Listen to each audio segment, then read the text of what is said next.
business in front of thousands of potential customers. Talk about a win-win. Advertising packages start on this streaming station for less than $10 a game. Call 405-726-0835 or email adam@squirtle.com right now for more information. Lady Knights take on the Lady Falcons here. Lady Falcons leading 18-7 as we go into the second period. And while we are transitioning now, I'd like to thank our sponsors, SSM Health, St. Anthony's Health Systems, OG&E, and we would also like to thank Love's Travel Stops and Country Stores, our tonight's official sponsors of this broadcast. Lady Falcons inbounds the ball, and Nate Atchison has the ball at the top of the key, rotates it around to Jada Van. Jada Van rotates it to Nate Atchison. She doesn't like what she sees. She's going to back it out. She's going to rotate the ball down to Amani Atchison. So we have the Atchison sisters in the game today as starters, and they're doing a very good job. The 1-2 combination. And Nate Atchison gets the ball on the pass from Amani. She drills the intermediate jump shot. Nothing but net. The Lady Knights take a gamble out there on the perimeter, and they miss, and we make them pay. Big shot by Atkinson there. Yeah. And so right now, Lady Knights bringing the ball up the court. They rotate the ball around to Jackson. Jackson goes back to Gagal, and then the ball is rotated. She penetrates on the left-hand side, shoots the floater, and drops it for two.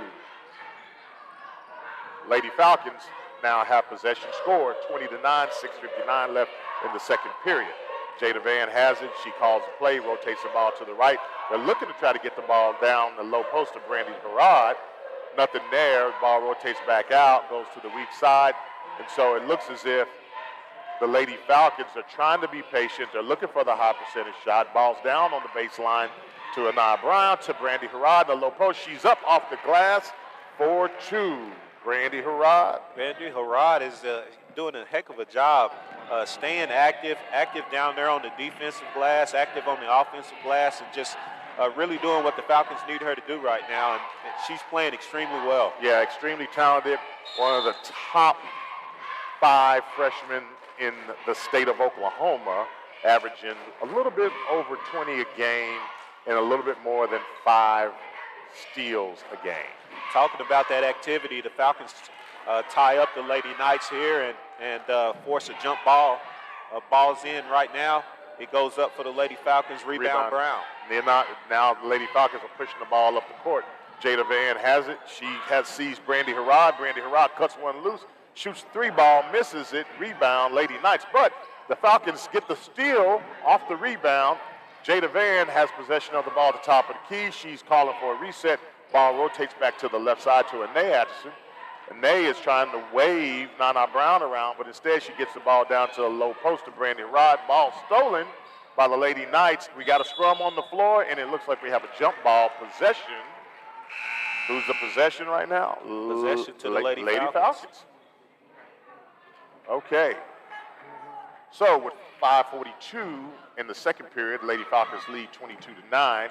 Ball inbound to Jada Van. Jada Van rotates the ball to the left, down to Anae. Anae tries to make a pass, but the ball is stolen by the Lady Knights. They push the ball up the court to Jackson. Jackson to Gagal. Stolen by Amani Atchison, then stolen again by Garfield. Garfield gets it into the low post to Jacqueline Dixon, and she puts it up off the glass for 2. Yeah, a little bit of a scramble there, and the Falcons come out with the short end of the stick. The Lady Knights go ahead and knock it through. 22-11 now. Lady Falcons need a bucket, and they get it from Brandy Harrod. She continues to be active. Yep, she's extremely active. Did a great job of posting up in the low post. Got the ball, spun off at the baseline, put it up off the glass. Lady Knights have the ball. They walk it up court. Ball rotates over to the weak side. Harrod gets it. She has a look at three-point, and she drains the 3. Great job, Tanji Gagal. She's got some real skills. She's really one of the more talented players for the Lady Knights. Yeah, she Millwood really needs to keep an eye on her because just watching her in warm-up, she's done that multiple times, and she did it just again right there. Lady Falcons rotate the ball around to the weak side, back to the top of the key to Jada Van. They're trying to work into the low post. Brandy Harrod pops out on the baseline at 3-point range. Rotated back to Amani Atchison, gets the ball to the low post to Nana Brown. She gives it up, tries to get it in to Brandy Harrod, but there's a foul on the shot, and it appears that that foul was a little hard on Brandy Harrod as she kind of winces a little bit, holding her left hand. She's at the line preparing to shoot two. First shot's up and she makes it. You know, another thing too, Coach Woods, that I appreciate about Brandy Harrod and the Lady Falcons is that their free throw shooting has been pretty good. They're converting on these free throws. As the Lady Falcons substitute a new player into the game, and we're checking the roster here. So Amani Williams comes in for Amani Atchison, and Brandy Harrod takes the shot. She misses the second one. Lady Knights have the rebound. Yeah, the Falcons have definitely been hot from the floor, hot from the free throw line, and very active on defense. Speaking, Brown just steals a pass and goes up, puts it off the glass. Yep. Big time move by Brown. She's playing lights out right now, and it has the Lady Falcons up 27-14. Big time defense. That's right. So when you look at this Lady Falcons roster, Brown is the only senior, I think, on the Lady Falcons roster, and so, you know, this is it for her, and she's putting it all together. Shot goes up by Lady Knights by Garfield, and she drains it off the glass for two. The Lady Knights are doing a good job getting that ball to the high post in this Millwood Lady Falcon 2-3 zone. That's something that Coach Albert is definitely going to correct because they're doing a good job of getting that ball to the high post. Lady Falcons take the shot from the baseline. Shot goes up by Williams. She misses off the glass. Lady Falcons pushes it up. Okay, in transition, Lady Falcons kind of loses a few players, and so the Lady Knights got an easy bucket in the low post to Jacqueline Dixon. So Lady Falcons are back with the possession, rotate the ball into the low post. Excuse me, she rotates it to Brandy Harrod on the baseline, and she knocks down a three-point shot. Again, adding to her point total as I begin to look at her stat line, and it's just accumulating shot after shot. It definitely is. She is just stolen by Atchison. She goes half the distance of the court. She misses the layup, and on the attempt to get a rebound, I think the foul is committed by Jada Van. Can't say enough about how active Harrod is right now. I mean, she's making things happen on both sides of the court. Very active defensively, and then when she gets the opportunity, she knocks down the three, and that's not even talking about what she's doing on the offensive glass and just in the paint. She's playing a heck of a ball game right now, doing a heck of a job leading the Lady Falcons. So with 2:38 left in before the half, Lady Falcons lead the Lady Knights 30-18. Ball is inbound to Brandy Harrod. She shoots and misses. Rebound by Jackson. She sprints up the court, and she misses a layup. Ball's transition, rebound by Jada Van. Brandy Harrod comes up the left-hand side. She kicks it down in Nana Brown. Nana Brown gets the reverse layup, almost converts. She misses it. Rebound, Lady Knights.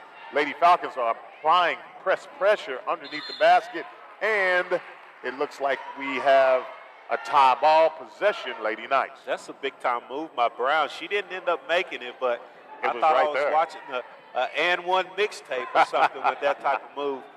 Big time, just need to convert it next time. But it sure did look pretty. Well, Coach, she's playing to get in school, Coach. Big sister is at Friends University in Wichita, Kansas, playing basketball, and so Nana Brown is hoping to follow her sister and go and play at some college or university next season. Lady Knights have the ball. They shot is by Gagao, and she drains the three ball. I mean, when Tangi gets a look, she can pretty much knock those things down up around the top of the key. And the Lady Falcons were in man-to-man there. She comes off a pick after being in that 2-3 zone, and she does a heck of a job stepping up and knocking that shot down. Ball into the low post of Brandy Harrod. Foul committed by Tangi. And so it looks like when you look at the foul count, that's going to be a side out of the basket there. The foul count for the game right now is Northwest Lady Knights have 5. Lady Falcons have only 2 team fouls. So the Lady Falcons get the ball, rotate, shot goes up by Nana Brown, and she drains another 3. I was just going to say that the Lady Knights were closing the gap as the lead was down to 9, but Brown steps in and knocks down a tray and extends it to 12 points. The Lady Falcons continue to hot shooting tonight. Yep. So again, the ball is over to Tangi. Tangi goes left with the left hand. She rotates, fighting hard to get in there. And you know what? She was determined that she was either going to go to the rim or she was going to go to the free throw line, and it looks like she's going to be at the line shooting 2. So with 1:01 left before the half, Lady Falcons lead the Lady Knights 33-21 as Tangi shoots her first free throw, and she makes it. And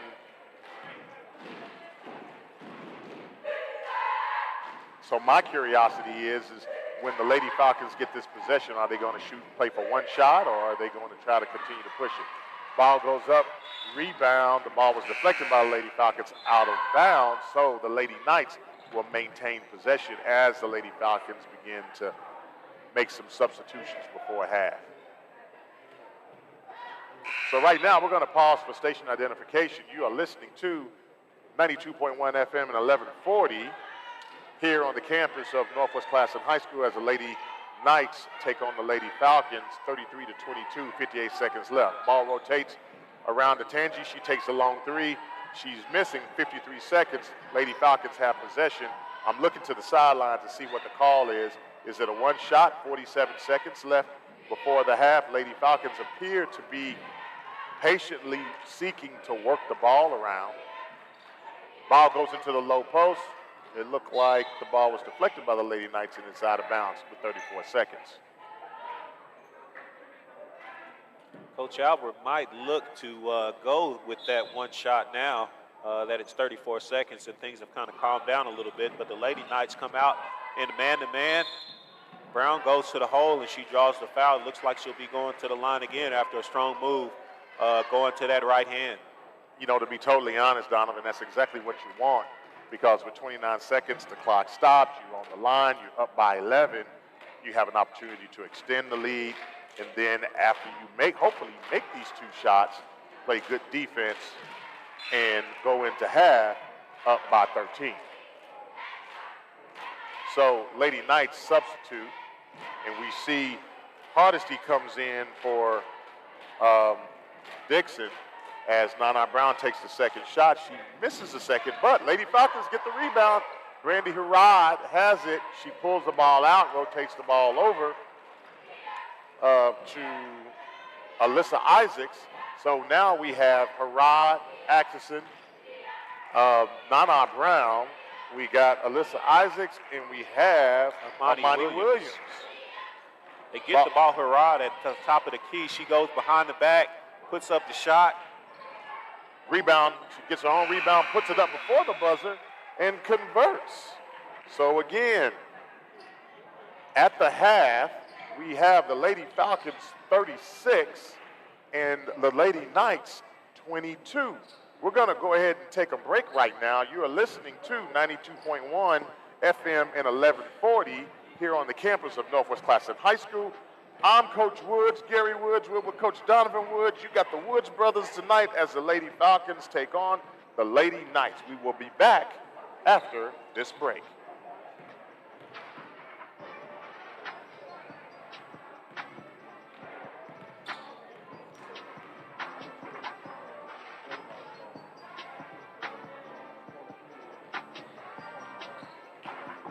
You're listening to Millwood Basketball on Heart and Soul 92.1 and 1140.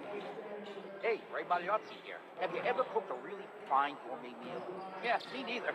But I'm told it all comes down to the ingredients. And when I need ingredients to improve my car, the place I go is eBay Motors. Whether you roasted your last transmission, graded your current floor mats, or puree your side mirror on a lamppost, eBay Motors has the right parts at the right prices. 122 million of them. And by the way, if you recently fired up your grill, don't worry, eBay Motors has grills too. eBay Motors. That's right. Research shows that people remember radio ads with lots of sound effects. So to help you remember that Liberty Mutual Insurance Company customizes your home insurance so you only pay for what you need, here are some zany sounds. Saving on home insurance is no laughing matter. Liberty Mutual customizes your home insurance so you only pay for what you need. The money you save could change your life. It's time for you to take your insurance choice seriously. Only pay for what you need at libertymutual.com.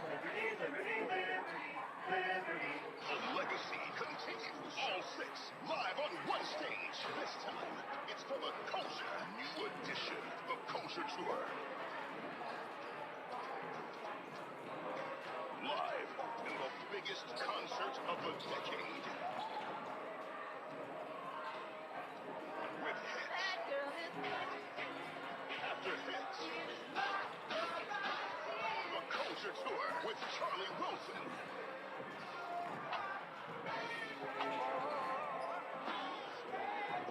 It's a non-stop hit fest. And special guest, it's the reunion of Jodeci. The Culture Tour, new edition, Charlie Wilson, and special guest, Jodeci. Sunday, March 27th at Paycom Center. Tickets available at Ticketmaster.com. Brought to you by the Black Promoters Collective. You may be into punk rock, soft rock, or classic rock, R&B, hip-hop, or house, country, techno, or techno-country. But no matter what kind of music you listen to, here's something else you should hear. Please consider getting vaccinated. Talk to your pharmacist today about Comirnaty, COVID-19 vaccine mRNA. This message brought to you by BioNTech and Pfizer. No matter what we come in for, Target makes it easy to leave with more of what we value. Come in for black-owned coffee, leave with change in your hand. Come in for healthier snacks, leave feeling more fulfilled. Come in for affordable lotion, leave feeling like $1 million. When we bring home more of what really matters, we can find better days within our reach. At Target, what we value most shouldn't cost more.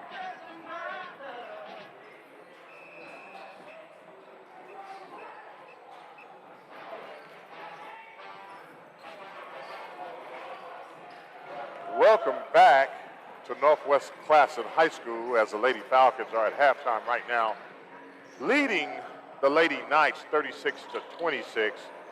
And so at this moment, we're going to transition into the Love's Travel Stops and Country Store halftime show. I'm your host, Coach Gary Woods, and I am being joined by none other than Coach Donovan Woods. You got the Woods brothers tonight. And so we're going to go ahead and give a little bit of an overview of what you may have missed in the first half if you're just now joining us. Coach Woods, first half of play for the Lady Falcons and the Lady Knights. What did you see? Extremely clean from the standpoint of being able to put the ball in the hole and stop the Lady Knights defensively. Extremely active on defense in the 2-3 zone, has a ton of turnovers. We're continuing to rebound the ball well and get it out in transition. And when we've been on the free throw line and had open shots, we've been able to convert. So because of that, we now lead by 14 points, 36-22. The Lady Knights got it going there with Gaga. She's big for what they do. Yeah. And it's going to be important for the Lady Falcons to make sure that they keep someone on her and know where she is. She hit a couple of big shots there in the first half, and we need to make sure that we don't let her get loose in the second half if we want to come out on top. I think we will. You know, and you're right, Donovan. I mean, she's really, really good at, from elbow to elbow at three-point range.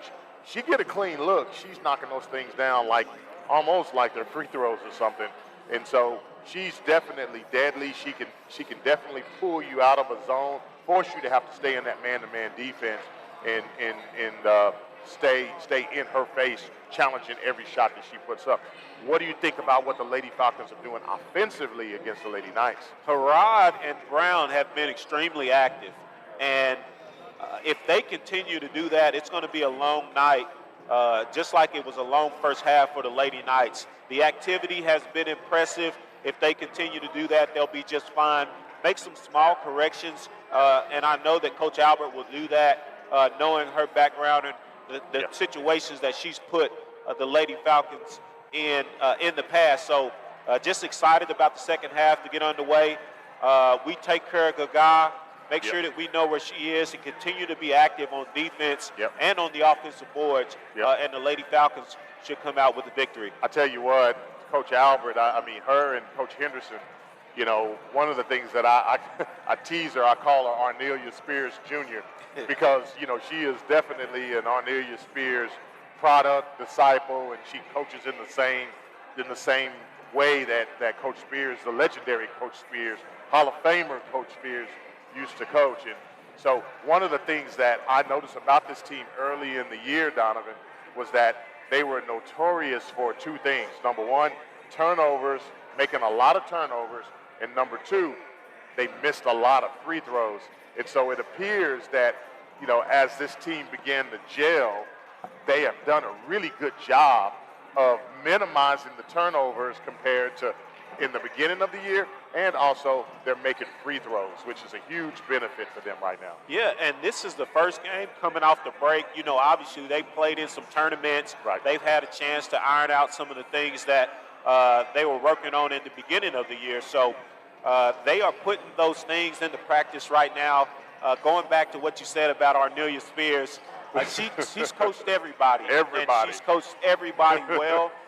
And so Coach Albert is a product of that. That's right. Obviously, so she's doing a great job and doing Miss Spears proud as the Lady Falcons have forced a ton of turnovers, been extremely active in that 2-3. They went man there some right before the half and looked good in that as well. I expect it to continue in this second half. And they also did a little bit of pressing as well, right? They did. You know, inbounds on the basket, she called the press up, dialed that up, and as she was beginning to dial that press up, was able to get some turnovers and get some double up on some baskets as well. Yeah, and expect that to continue.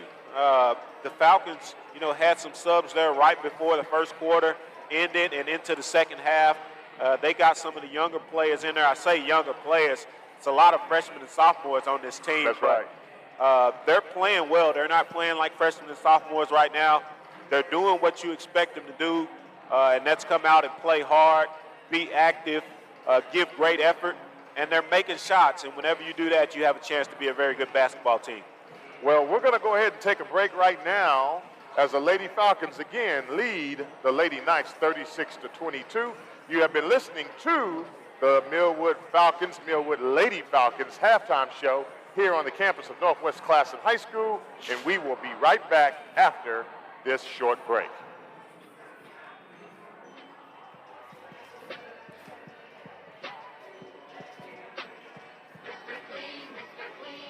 So a friend told me about Mr. Clean Magic Eraser, and his exact words were, "It changed my life." I used to spend a ridiculous amount of time trying to remove tomato sauce from inside our microwave and soap scum off the bathtub.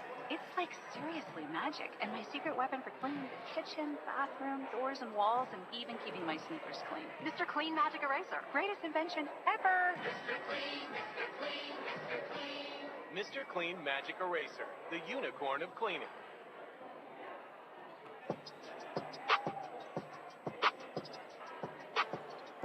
And we are back. Welcome back to the Millwood Falcons broadcast as the Lady Falcons are coming out of half, and they currently lead the Lady Knights 36-22 here on the campus of Northwest Classen High School. Before we get started in the second half, I'd like to thank our sponsors for tonight, SSM Health, St. Anthony's Health Systems, OG&E, and Love's Travel Stops and Country Stores. So, Coach Woods, when this game is over, we're going to have to choose a big old Pork and Dreams player of the game. And so right now we have a couple of really good candidates who are vying for that player of the game for the Lady Falcons. Absolutely. Brown and Harrod have put their bid in early and looking for it to continue in the second half. Lady Falcons have the ball in rotation. The ball's trying to get down into the low post. Brown to Harrod. The ball was, well, actually, there was a foul to the low post on Jackson for the Lady Knights, and so that would be the first team foul of the half. Ball out underneath the basket for the Lady Falcons. Ball's rotated around to Anae Atchison. The Falcons running in rotation offense, get the ball into the low post to Nana Brown, and she goes up with a strong move for two. Brown heard us talking about her. She wants that player of the game. That's right. Ball rotates around to Tangi, and she takes the three ball. She is short off the front of the rim, but the ball was touched by the Lady Falcons, and so the possession stays with the Lady Knights. Jackson is getting ready to inbounds the ball. The offensive break has occurred. Balls into the low post to the Lady Knights. They get the ball. Shot goes up underneath the basket, misses. Brandy Herod on the rebound. She's bringing the ball up, and she kicks it over to Anae Atchison. Anae shots, ball rims out. Jada Van gets the rebound. She rotates the ball up towards the front of the key. Anae Atchison gets the ball again. She drives down the middle of the lane, fakes it. She did the magic fake, and then she goes right up with the kiss off the glass, converts for two. A little bit of Showtime Lady Falcons there. Great fake pass. That's and she right. finishes on the shot. Big time move by Atchison there. That's right. Now you see me, now you don't. So there's a timeout on the floor. We're going to stay right here, Coach Woods, and continue talking about, okay, what are you seeing coming out of half? Sometimes teams come out of the half and they're a little slow, but it looks like the Lady Falcons are kind of picking up where they left off. Absolutely, and that's one of the reasons why the Lady Knights had a chance to call a timeout. They didn't do what they were coached to do coming out of the timeout, and the Lady Falcons did. We get the timeout there, and we're up 40-22, extending that lead to 18 points. Big time way to start the second half by the Lady Falcons. So if you're just tuning in, you can listen to this broadcast on 92.1 FM and 1140, or you can also watch it live on YouTube. Just go to the Millwood Falcons YouTube channel. And also as well, if you're on the internet, tapped into the Millwood High School internet, you can also watch it there. So we have several ways for you to watch this game tonight as the Lady Knights bring the ball up the court and rotate the ball from Tangi over to Jackson. Goes back over to Jackson, kind of a loosey-goosey pass. Jackson dribbles in. The ball is kind of kicked around a little bit before a foul is called. And so it looks like they call that on Nana Brown, so the ball is being thrown in from under the basket by the Lady Knights. Loose ball, rotate. Anae Atchison goes for the steal, but she just couldn't quite possess the ball as it goes out of bounds, so the ball's going to stay with the Lady Knights. 6:30 left in the third period. Score 40-22. Lady Falcons lead. Ball's thrown in, deflected by Jada Van. Major emphasis on defense, knowing where the ball is, playing defense with your hands. No question, and they're doing it in that 2-3 zone. They've extended it all the way past half court, and so they're really bothering the Lady Knights with this pressure. So the ball goes into the low post for the Lady Knights. Shot goes up, and it was blocked by Nana Brown. So it again stays with the possession, stays with the Lady Knights. They get the ball, they inbound it in. It's going to be Tangi to Jackson. Jackson goes right. She takes a look. Nice intermediate jump shot, drains it, nothing but net. Yeah, that's one of the, outside of Gaga, that's one of the best moves that the Lady Knights have made as Van steps up and takes a three at the top of the key. Ball comes down. Lady Knights try to rebound, but Nana Brown gets in and ties the ball up. So now, possession, Lady Knights. So, 6:06 left in the third period. Lady Falcons lead 40-24 over the Lady Knights. As Tangi brings the ball up court, kicks the ball over to the right side, to the wing, rotates it around to Jackson. Jackson penetrates, and the foul is called on Nana Brown. So it looks like right away Nana Brown is she has 3 fouls so far. And so that's something that I'm sure Coach Albert and the coaching staff, they're kind of keeping an eye on. We don't want her to foul out. Definitely not. She's been active, and she has to make sure she keeps her hands to herself as she got a little wide out there. And, the call didn't go her way. Yeah, and you know what? When you start talking about keeping your hands to yourself, Jada Van was called for a touch foul. She was a little handsy as she was playing defense. Yeah, that pressure from the Falcons is doing a good job of bothering the Lady Knights. But they need to make sure that they don't foul too much as they already have 3. Shot goes up by the Lady Knights. Air ball, rebound by Brandy Rod. She brings it up the court. She tries to a Euro step layup. She misses it as she draws contact. Wow, so that was different how the call down here didn't happen for Harrod, but then a little bump on the sideline as the possession changed. And so we get a foul called on Anae Atchison. And so it's going to be side out, Lady Knights. Ball goes into the backcourt. 5:38 left in third period. Ball rotates around to Jackson. She gets the ball. Anae Atchison, she's trying to be aggressive with defense, trying not to foul. Balls goes into the high post, to the low post. Rebound, Brandy Harrod. It's funny to see Brandy Harrod rebound the ball and then bring it up court like Magic used to. Yeah, she is big time. You can tell that she definitely has the skills to pay the bills, if you will. She looks very athletic out there, very active, as she almost assists on a big time play there. You know something, just taking a moment to talk a little bit about Brandy Harrod. Had a conversation through text with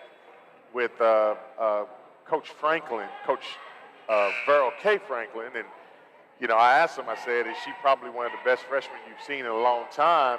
And he said, yeah, she's pretty good. And I said, well, is she the best? And he said, well, Keisha Watson is pretty hard to beat. Hall of Fame. The Hall of Fame, Famer, All-American, former professional basketball player. Yeah, very distinguished resume. Ball in by the Lady Falcons into the high post of Williams. Williams shoots this nice soft jump shot, nothing but net. So again, Lady Falcons continuing to execute and kind of keep the foot on the gas as they continue to extend this lead against the Lady Knights. Shot goes up by Lady Knights. Rebound again by Brandy Harrod. I don't even want to count how many rebounds she has, Coach. Yeah, she's extremely active. I mean, I know that's something that we keep repeating, but as we sit here and watch this game and watch how she's impacting it on both sides of the ball, it's very impressive to watch. And she continues to do it and lead the Lady Falcons in that way. Yeah, and it's not just points.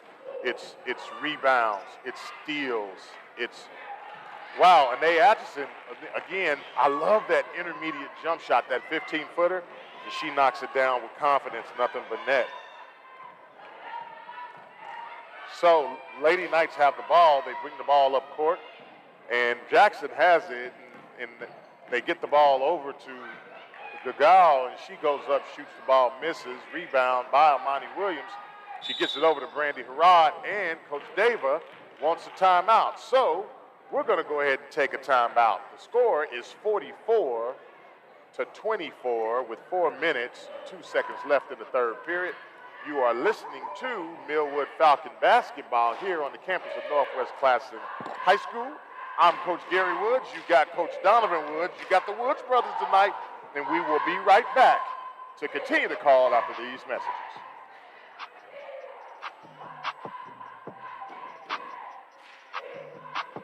You could save big when you bundle your home and auto with Progressive, but when we just come out and say it, it feels like it falls a bit flat. So instead, we're going to hire a professional voice actor and pay him absurd amounts of money to say, I like this product. Not sure why that was better. I mean, I'm a professional too, but we didn't pay him to say the business part, so back to me. Save big when you bundle your home and auto with Progressive. Sorry, I know hearing me say it was a bit of a letdown. Progressive Casualty Insurance Company and affiliates. Discount not available in all states or situations. Heart and Soul 92.1 and 1140.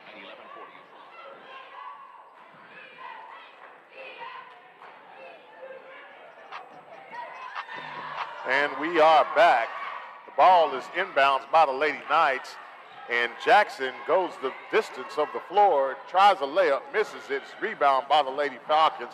Anae Atchison has the ball, and she kicks it over to Nana Brown. Nana Brown goes up. She's fouled on the attempted layup, and so it looks like she's going to be going to the line to shoot two. And she's looking to get back on the board here, as that was a hard foul. She went to the ground, but she looks to be okay and stepping up for the first free throw.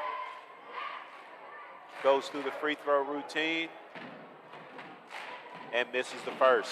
Yeah, I mean, right now, again, one of the keys as you're getting tired because they've been playing so many minutes, really need to slow your pace at the free throw line, really need to focus in come to your toes when you shoot.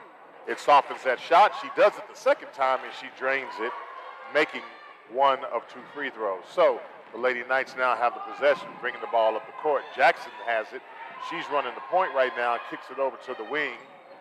Nana Brown goes for the steal, misses it. We got a loose ball, as there was a little bit of a miscommunication between the Lady Knights as the ball goes out of bounds. The Lady Falcons go to man-to-man. They're switching from that 2-3, and they get the turnover after the ball pressure is very good, and the defensive pressure continues to be a problem for the Lady Knights.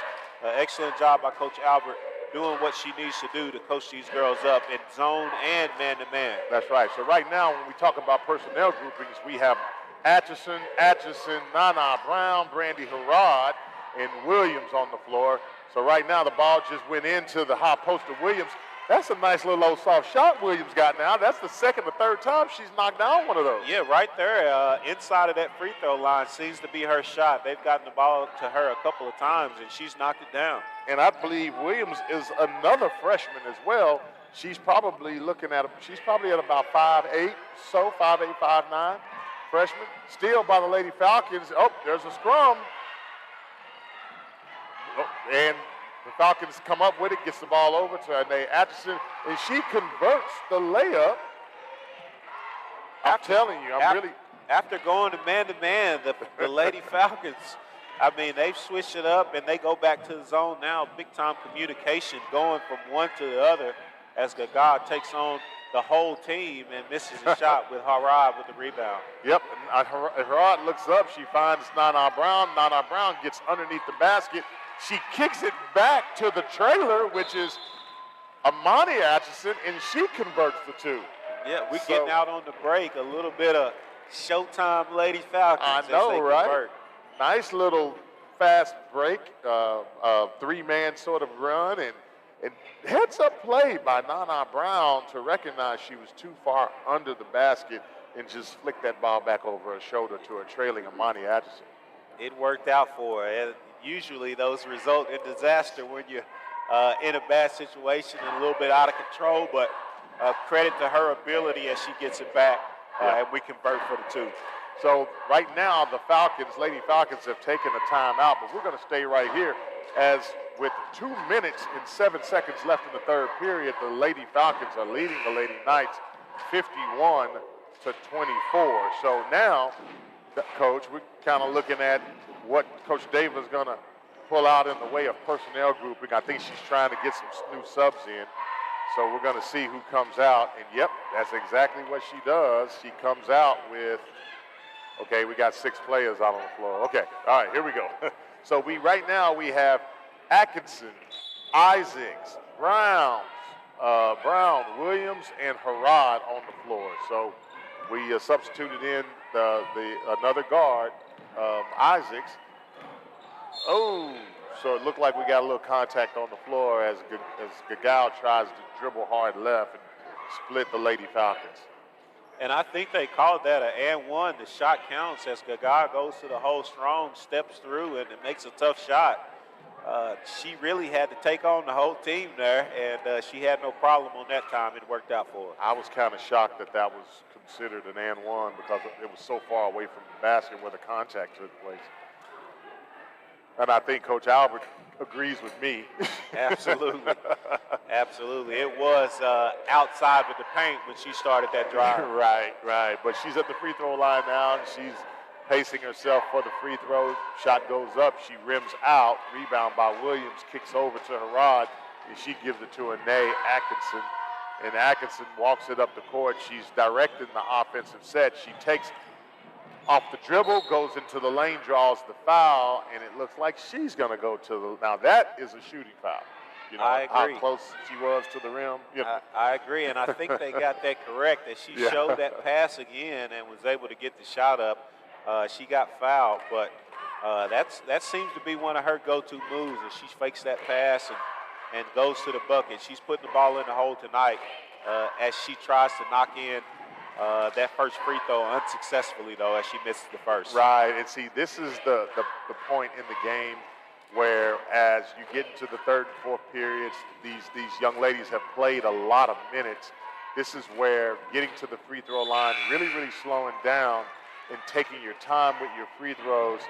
You want to make sure you come away with buckets. And again, Anae takes both shots. She makes one of the two shots from the free throw line. So Lady Knights have possession of the ball.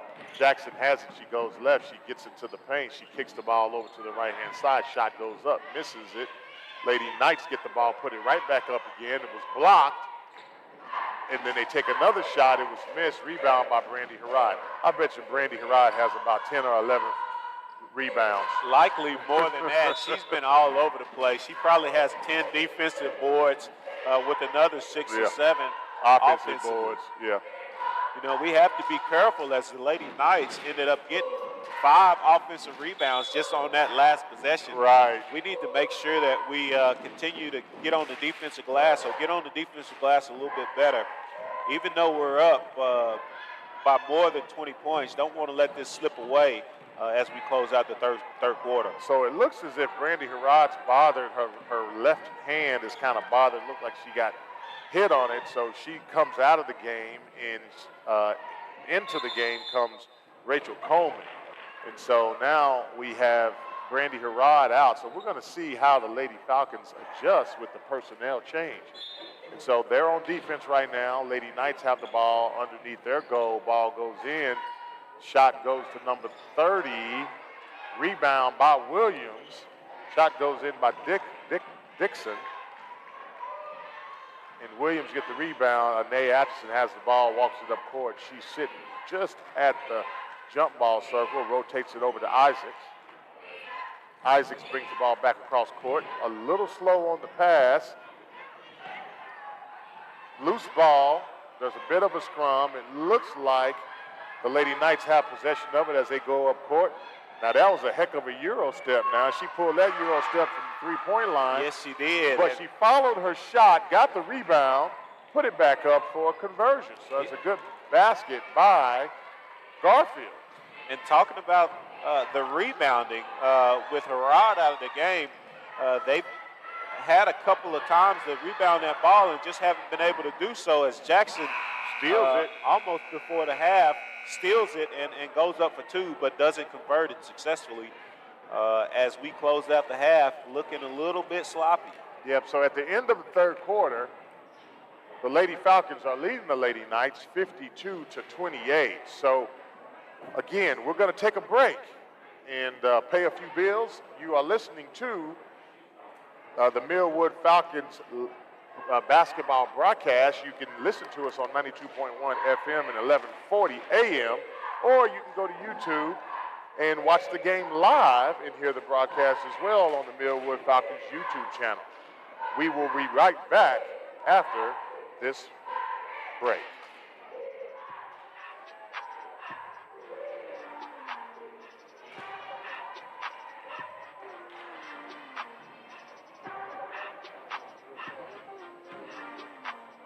Cube Restaurant Bar and Medicinal Lounge is open 6 days a week with something going on every night just for you. Kicking it off with Tequila Tuesdays from 6p to 9p. Wet Yes Wednesday from 6p to 9p. Thick Thighs Thursdays from 6p to 12 midnight. Half-Witted Fridays from 6p to 2 a.m. After Hours Saturday from 10p to 5 a.m. with shots and champagne on Sunday from noon to 6 p.m. They're also open Tuesday through Friday, 10 a.m. to 2 p.m. for breakfast and lunch. 3Q Restaurant Bar and Medicinal Lounge is located at 800 Northwest 4th Street, downtown. KRMD, 3221FQ, Oklahoma City. The all-new Heart and Soul 92.1 and 1140, a Berry Broadcasting Station.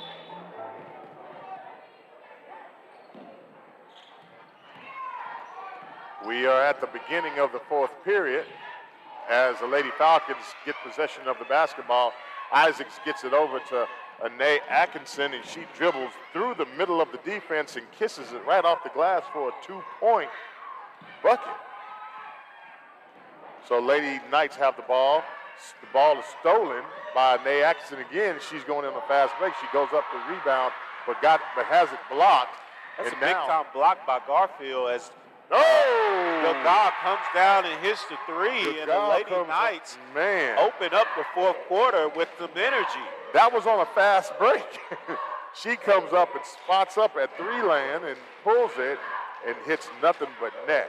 So now the Lady Falcons have the ball. The ball is in the hands of Nana Brown. Nana Brown's running the point right now. She's looking to give the ball up to Renee Atkinson. Renee has the ball. She pulls out. It looks like there's a spread set where they're looking for the one-on-one. Renee goes down the middle after coming off the dribble, and she shoots the runner off the glass and for two. That should have been an and one. Definitely contact there. And I think if that was a closer game, as the Falcons are up 56-31, that's likely a foul call. But with this one getting a little bit out of hand, they don't call that foul. They kind of with a big time move. Yeah, she split them, drew the body foul, got the ball up high off the glass, and converted. And she's going to go to the free throw line to try and complete the three-point play. She's putting the ball in the hole for the Lady Knights. She hadn't had much help tonight, but she's a big-time ball player. I wonder what kind of attention she's been getting from some of these schools. Well, you know something? Somebody can use her. Absolutely. She can play. She can straight out play and is deserving, in my mind, of a college scholarship. And she does a nice job of converting a three-point play. So I don't know exactly what the stat line is, but she has more than a dozen points. And so Lady Falcons have the ball. Renee Atkinson has the ball. She brings it up, ball in the left hand. She's going to rotate. Oh, she has Jackson defended her. She gives a head fake, but she turns the ball over. Isaacs is hustling. And a great play by Isaacs, as the Lady Knights had numbers on the Lady Falcons, and she was able to get in there and poke the ball out. And now we got a good defensive reset. So Lady Knights have the ball under the basket, passing the ball in. Ball goes to Garfield. Garfield almost loses it. She gets the ball over to Tangi Gagal. She didn't like what she saw, but she's just going to keep it and shoot it, Coach. Yeah, she's going to the hole aggressively. Every time. But the Lady Falcons are doing what they need to do to keep her taking tough shots. Atkinson has been on her some. Brown has been over on her some, and they're doing a heck of a job of making her work for every bucket. Yep. So Renee Atkinson, she does a double, triple crossover, goes through the middle, shoots the runner with the right hand. Move. I mean, she crossed her up 3 times, man. Yeah. Renee is putting it down. That's what you call wheeling and dealing. Indeed. With her rod on the bench, Atkinson has taken a bigger role. She's taking the ball to the hole and doing it offensively for the Lady Falcons right now. Yep, Patangi has the ball. Jada Van gets the steal off of Gagal. She pushes it up the floor, and the Falcons have numbers, but the pass is deflected and goes out of bounds with an attempt by Williams to save, and so it looks like it's going to be the Lady Knights ball. 58-34 with just under 5 minutes left in the game as we begin to see some substitutions come in for the Lady Knights. And so the ball is inbound. Lady Knights have possession. Tangi Gagal's walking the ball up the court.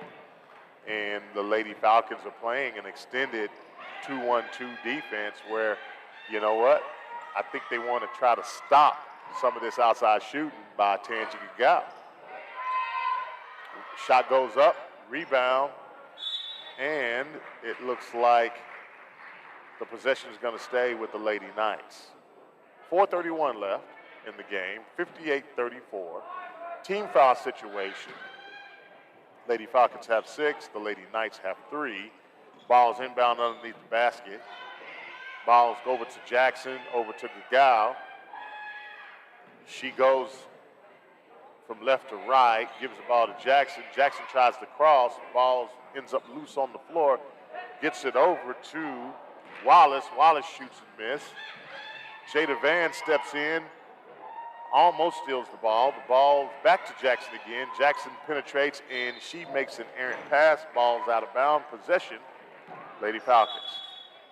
Lady Falcon pressure continues as the Lady Knights were all out of sorts on that possession. Just couldn't seem to get anything going as the Lady Falcons ratchet up the pressure and forced a turnover there.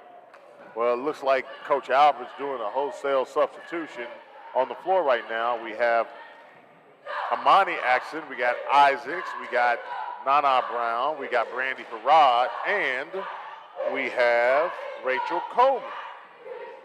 Brandy Harrod goes and penetrates, but she misses the layup. Okay, now it's looking a little. Had to work for every shot as the Lady Falcons have constantly switched that from that zone to that man-to-man concept, and she's gotten her points, but she's had to do it the hard way. And right now, by my count, she has 15 points for the game, and she makes the first free throw, misses the second. Rebound by Coleman. Coleman gets the ball over to Isaac. Isaac's running the point, gets it over to Brandy Harrod. Brandy Harrod goes left down the middle of the lane, passes it over to Coleman. Coleman shoots and misses.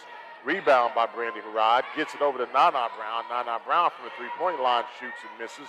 Rebound Lady Knight, but Coleman gets in there, fights for the rebound, and gets the tie ball. Possession, Lady Falcons. And guess who's the happiest? Coach Dave Albert. Absolutely. She loves to see her players demonstrate some mental toughness and give extra effort.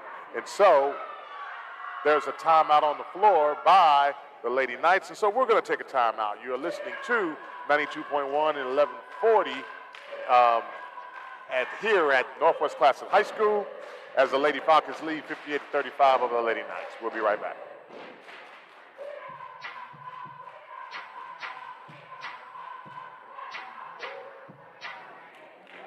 When you fill your prescriptions at Walgreens, you can track the progress of your order in real time. Know the price of your prescriptions before you go to pick them up.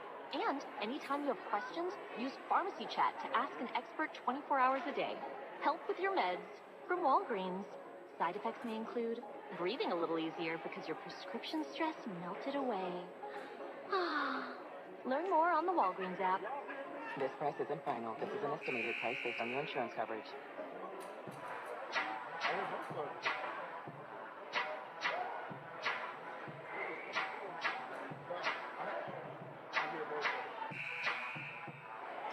And we are back. 3:07 left in the game. Lady Falcons 58, Lady Knights 35. It looks like the possession is going to be with the Lady Falcons as they inbound the ball underneath the basket.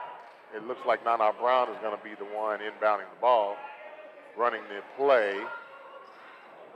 Ball goes in, and guess what? It's turned over. Monty Atkinson, and yep, she turns the ball over, and Jada Van comes into the game. And that wasn't a great pass by Brown, but it still should have been one that should have been converted. Yeah. But instead, it turns into a turnover. Yep. And so Lady Knights have the ball, and Tangi Gagal, she goes between the legs. She's going one-on-one against Nana Brown. She pulls up, takes the three-ball, rebound by the Lady Knights, and they missed the putback, but was able to get to the foul. So it looks like the Lady Knights are going to be shooting two. Actually, Jacqueline Dixon is going to be the one shooting the free throws here. And Dixon has been, she's had some success there for the Lady Knights as she gets that ball at the high post. And as soon as that shot went up, she dives to the rim and was able to rebound it and get it back there and get fouled as she makes the first. She's done a heck of a job for the Lady Knights tonight. Yeah, she has. I mean, considering, the fact that, there's not a whole lot of playing experience on this roster. The two main players for the Lady Knights have pretty much been Tangi Gagal and Jackson, those two. The Lady Knights have actually, been doing a pretty decent job with the exception of the turnovers. Jada Van has the ball. She goes down the middle, and guess what? The defense, there's a block by Jacqueline Jackson on the fast break. Gagal catches it on the fast break, sets her feet, elevates, and drains another 3-ball. Dixon with the block there on Van as she takes her, but after the block, big time shot by Gagal as Van steps into the shot but can't knock it down as the Lady Falcons with the rebound. Coleman on the rebound gets it over to Nana Brown. Nana Brown is at the baseline, rotates to Jada Van. Jada Van goes right through the middle of the lane with the runner, and she knocks down the layup for 2. The Lady Falcons have had a ton of success scoring 60 points as we're not even through the entire game, but they've had a lot of contributors today with Brown and Harrod and Van, and you want to have that, multiple contributors, because you never know when someone's going to get in foul trouble or anything could happen in this wild game of basketball. Yeah, actually, when I look at the stat line, you know, we have the Lady Falcons have three players in double digits. Nana Brown goes down the middle of the field. She shoots the runner and knocks it down as well. And so, again, Nana Brown adding to her point total. I'm telling you, it's going to be tough trying to figure out who the player of the game is, Coach Woods. Yeah, we might have to do a co-MVP. That's never a bad thing. Well, I know it's never a bad thing, but big old Pork and Dreams, Big O, there's only going to be one MVP. You're giving away too much free stuff. So we have a loose ball on the floor, and it turned into a scrum, and it looks like the possession is going to stay with the Lady Knights. And so we have substitutions. So we have a new personnel grouping. We have Coleman, Williams, Isaac, Nana Brown, and Jada Van. Brandy Harrod just checked out of the game. Yeah, so again, Jackson goes through the lane, shoots a layup, misses it, but she draws the foul, so she's going to go to the line with 41 seconds left in the game. Lady Falcons leading 62-40, and from here on in, of course, in fact, there's 9 team fouls. Every foul against the Lady Falcons is going to result in free throws. So Jackson goes to the line. She shoots the first one, and she makes it. She's going to go back to the line, attempt the second one, and it rims out. Rebounds by Williams over to Jada Van. So, Jada Van turns the ball over. Jackson steals it. She goes in. She attempts the layup, misses it, and the Lady Falcons come up with the rebound, gives it over to Jada Van. 25 seconds left in the game. So all they need to do is get the ball past half court, and now you can hold it and end the game. Nana Brown has possession of the ball. They need to give it up before they get a 5 count. Jada Van brings the ball back to the center court. 6, 5, 4. There we go. And just like that, the game is over as your Lady Falcons defeat the Lady Knights 62-41. So we're going to take a break, and when we come back, we are going to do a game recap, and we're going to decide on who the Big Old Pork and Dreams player of the game is for the Lady Falcons. So we will be right back after these messages.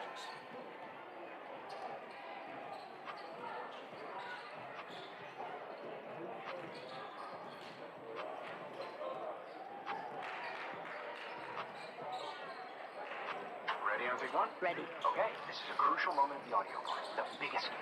Chapter 9. They had waited long enough. When finally the clock struck midnight and... Wait, where are you going?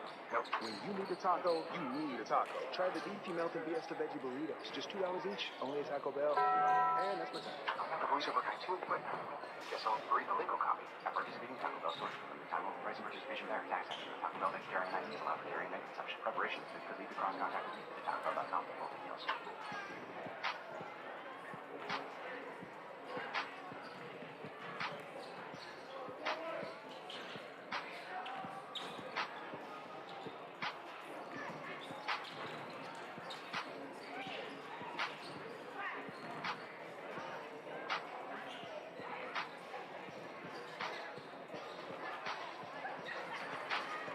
And we are back. Again, a recap the Lady Falcons defeat the Lady Knights in the first part of the series of the night. And so we were talking a little bit at the break, Coach Woods. What do you think in terms of a player of the game? I know that we had several players, and you can probably talk about a couple of them. In fact, go ahead and talk about what you saw in terms of the players who made the biggest impact for the Lady Falcons. Extremely impressed with Atkinson, number one. She was active there in that second half. Really, the entire Lady Falcon team was active on the defensive end, made shots, especially early on in the first half. Talked about how active Brandy Harrod was all over the court, steals, blocks, offensive rebounds, putting the ball in the hole. But at the end of the day, I am voting for Nia Brown. She was just all over the place as she was putting the ball in the hole and really led the charge for the Lady Falcons today. So the Big E player of the game. Yeah, the big old pork and big dreams. old pork and dreams. I'm sorry. Yeah, big old pork and dreams. She's gonna get a big nasty. You know, that's a big tater with a spare rib inside. I think that's what they get. Yeah, I would agree with you, Coach Woods. I mean, from the very beginning of the game, the tone was set by Nana Brown, and there were several players tonight. Many of them were in double digits. Many of them contributed, you know, in their way, but there were only two players tonight who had double-doubles, and that was Brandy Harrod as well as Nana Brown. And as far as the point total of the night, I had Nana Brown with 16 tonight, and of course, she also had, you know, double-digit steals and also rebounds as well. So, again, your player, your big old pork and dreams player of the game for the Lady Falcons is Brandy Harrod. So we're going to go ahead and take I'm sorry, it is Nana Brown. Yes. Nana Brown. I'm sorry, correction. Nana Brown is the big old pork and dreams player of the game. Excuse me. So anyway, she's going to go see Big O at one of his two locations, Edmond or Midwest City. Either one, he'll honor the Player of the Game award. So we're going to go ahead and take an extended break right now as the Northwest Classen men's team gear up to take on the Millwood Falcons men's basketball team in what should be a barn burner tonight as these teams rematch from earlier game in the season over at the Franklin Spears Gymnasium. So we're going to take a little bit of an extended break, and we'll be right back after this extended commercial break.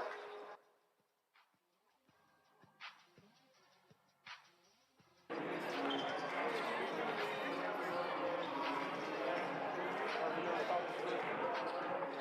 listening to Millwood Basketball on Heart and Soul 92.1 and 1140.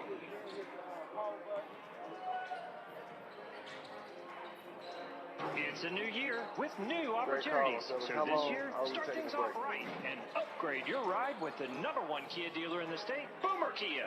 Hey folks, it's James Wade here, General Manager at Boomer Kia. Regardless of what kind of vehicle you have, if you bought it before 2020, now is your best opportunity to trade up to a brand new Kia at Boomer Kia. That's because you may be able to make the switch and keep your same monthly payments, possibly even lower them. Boomer Kia will pay off your trade no matter what you owe. We'll even buy your vehicle for cash. Then get into a brand new Kia with 0 money down and 0 payments for up to 6 months. That means you pay nothing until the summer. Got credit concerns? Don't worry. Get pre-approved instantly, all without hurting your credit. Just click the iPrecheck banner at boomerkia.com. Then come visit Boomer Kia. We're the #1 Kia dealer in the state for a reason. We have better selection, so you get a better deal. With approved credit with KMF, deferred payments by dealer. Interest accrues date of sale plus tax, tag, and license. Expires 2/5/22 based on 2021 total sales.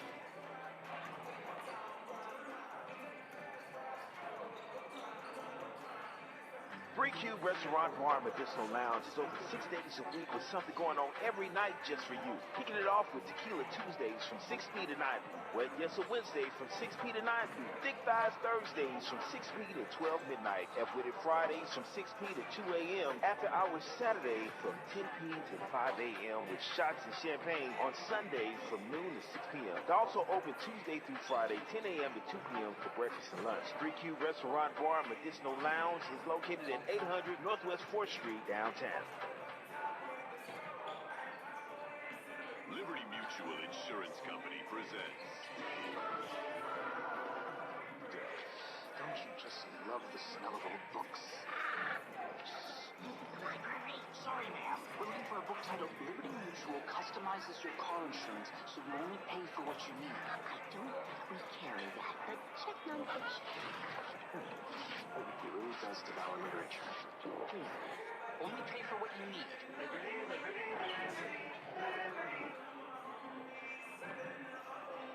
Ready on take one? Ready. Okay, this is a crucial moment of the audiobook. The big escape.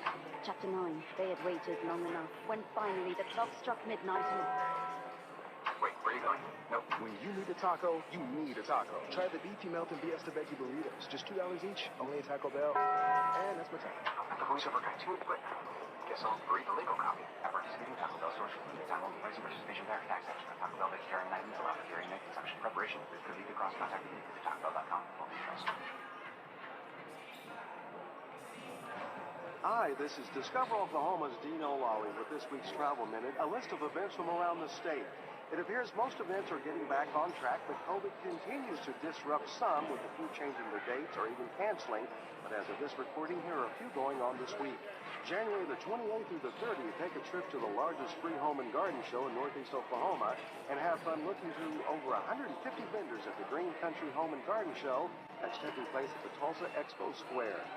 And if you missed the Eagle Tour and Loon Watch at Sequoia National Wildlife Refuge and Ten Pillar State Park that took place on January 22nd, guess what? You have a second opportunity to go on January the 29th. Don't forget those binoculars. And lastly, January the 31st through February the 6th is the annual Tulsa Boat Sport and Travel Show at the Tulsa Expo Square. This Travel Minute is a public service of this station in the Oklahoma Tourism and Recreation Department.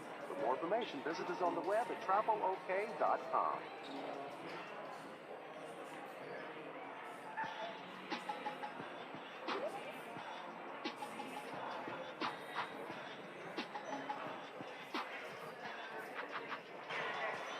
The Posse's on Broadway.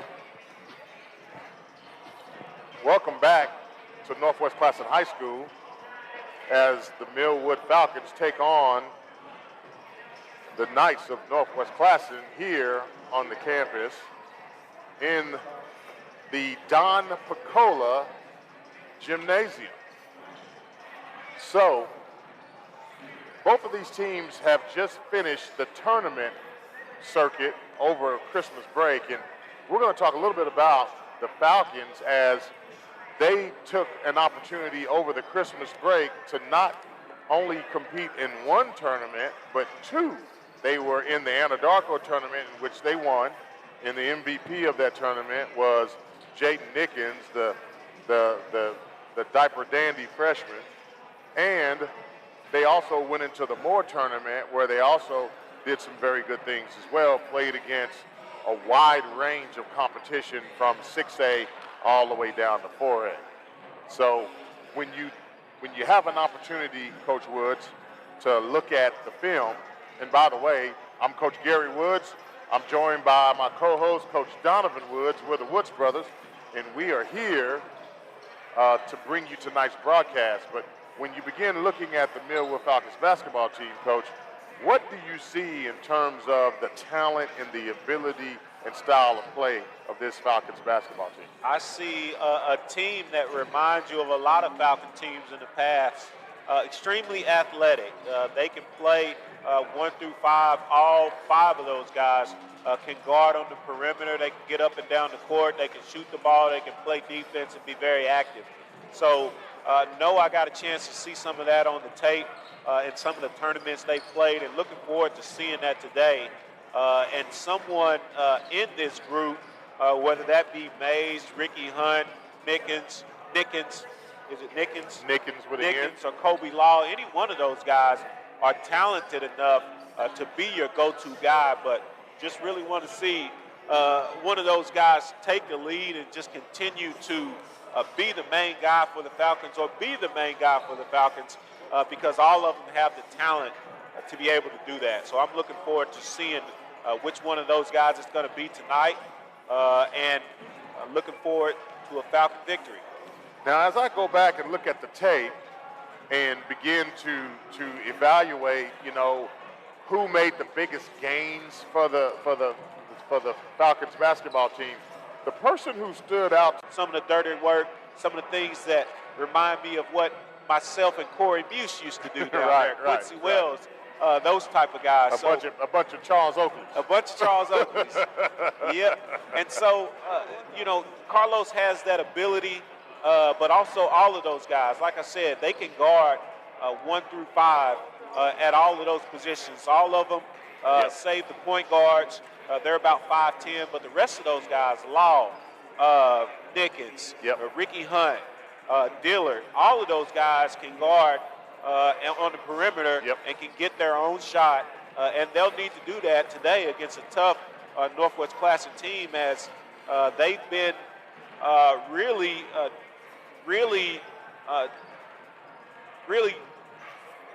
changing the culture of what they were in the past. Coach Jason Jack has done an excellent job.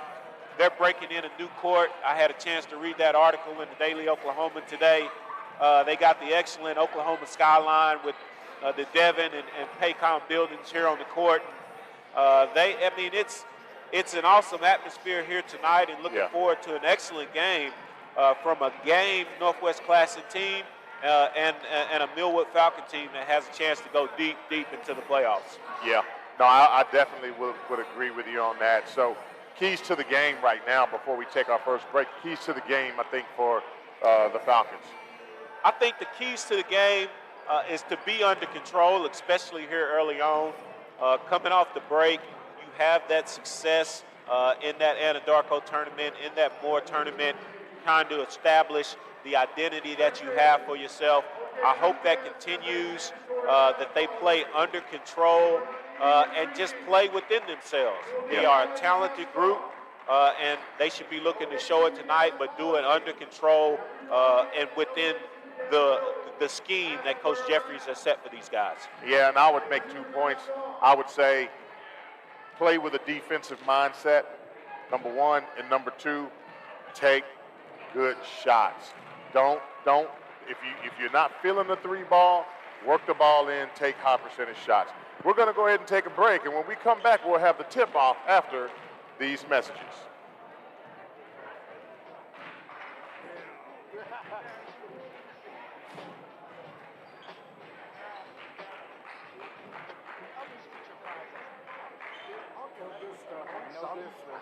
That's why Wendy's new fries are ones you won't forget. Guaranteed to be hot and crispy, or we'll replace them. We're talking natural cut, skin-on fries, perfectly seasoned with a hint of sea salt. In fact, they're even preferred almost 2 to 1 over McDonald's. These are fries so hot and crispy, they beg a new question. What would you like with your fries? Try them today, only at Wendy's. Participating U.S. Wendy's taste preference based on additional taste test by independent research.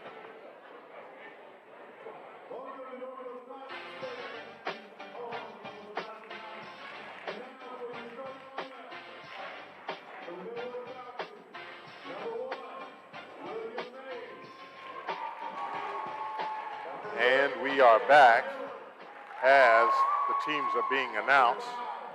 And so, as we look at the starting 5 for the Millwood Falcons, we have Willie Mays at point guard, Jalen Dillard at a wing, Ricky Hunt at a wing, Kobe Law at the 4, and the 5 is Carlos Strong. So that's going to be your starting 5, and I'm assuming, too, as I'm looking at the bench, Nickens is going to be the 6th man off the bench. And like I said, I'm excited to see Nickens and all of Kobe Law. Excited to see Ricky Hunt. Sometimes, he could come in, Nickens I'm talking about, and be an instant offense type of guy, and he's been that in the Anadarko tournament, in the Moore tournament, so I'm looking forward to seeing him do that.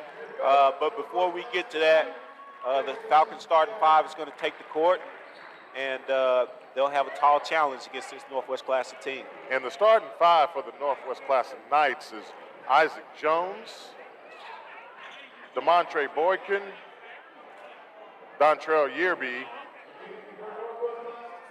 Leslie Rose, Zahir Fisher. Those are your starting five for the Northwest Classen Knights. And so I'm looking forward to a very, very high-paced, aggressive game. And I honestly think, Donovan, that, you know, this is going to be a game where possessions, whoever is the most efficient in terms of coming away on every single possession with a bucket or at least some free throws, is going to be the team that prevails in the end. You know, because again, this is going to be a high-paced game. There's going to be a lot of shots. And my hope is that Northwest Classen doesn't influence Millwood's style of play. So on the tip, it looks like Northwest Classen is going to have possession of the ball. Wait a minute, they're calling us side out over here. So the officials had a false start on the jump, and it looks like either they're going to take it on the side out, Northwest Classen, or they're going to re-tip. It looks like it's going to be the side out with possession to Northwest Classen. All right, so Northwest Classen is inbounding the ball in front of the scorer's table. And we're set to play. Northwest Classen brings the ball up court. In the middle, it's going to be rotated around to the wing. First shot is the three ball right off the jump. Shot is taken. Rebound by Willie Mays. Falcons come out at man-to-man and force the errant three there and do a heck of a job on the defensive glass. Falcons work the ball around the top of the key with a little bit of a rotation, three-man rotation between the three guards. Jaden Dillard goes into the elbow. Ricky Hunt pulls the first shot. He's short. That was a three ball. Not a bad shot. Dillard takes it in there on the drive. Great Strong, great block. Yeah, actually, it looks like Jones goes into the paint. Willie Mays goes in. He shoots the second three ball. His shot is short. So just right away, first two shots by the Falcons were three-pointers, and so they're 0 for 2, just that quick. And they have that ability to be streaky shooters, but it doesn't start good for us right now as we miss our first two. But the score is still 0-0 as the Knights bring it up the court. All right. The Knights get the ball, rotate around to the wing. They're going to run their version of a three-man weave with the three guards up top. As the ball rotates from wing to wing, look like they're trying to look for an opportunity to set a little bit of a pick. Ball goes in, shots up. Ball's rebounded. There's a jump ball possession, Millwood. Have to be careful as they go that motion offense. Multiple guys as we're in man-to-man. They're doing a heck of a job of rubbing off that backside defender. So the Falcons will talk about that. Doesn't burn us right now, but something to keep an eye on as we move forward. Ricky Hunt has the ball, brings it off, passes to Carlos Strong. Kobe Law has it at the top of the key. Jalen Dillard from three-point land takes his first shot, misses. Rebound by Knights. They kick it, push it up the floor on the right-hand side. Willie Mays is defending the ball. Turnover stolen by Ricky Hunt. It's 3-on-3. Gets the ball up in front to Kobe Law. The ball is partially blocked as he goes up to try and convert on the fast break. Rebound by Knights. So both of these teams are playing fast as we're 2 minutes into the game and we don't have a field goal yet. Both teams need to settle in and play the game that their coaches have talked about them playing in the pregame. Yibby has the ball, passes it over to, nice play. He passes it over to Rose. Rose does a nice little step back pull-up jump shot, converts it for two. And right now, the Knights are leading the Falcons 2-0. Jalen Dillard comes across the middle with his pull-up jump shot, and he answers with a nice step-back pull-up himself. So we've had 5 threes in the game. As soon as they get inside of that three-point arc around the free throw line, they start knocking down shots, and you've seen that from both teams. Yep. So Fisher penetrates down the lane, goes up for a floater, and he is fouled by Mays. And so he will go to the line and shoot two.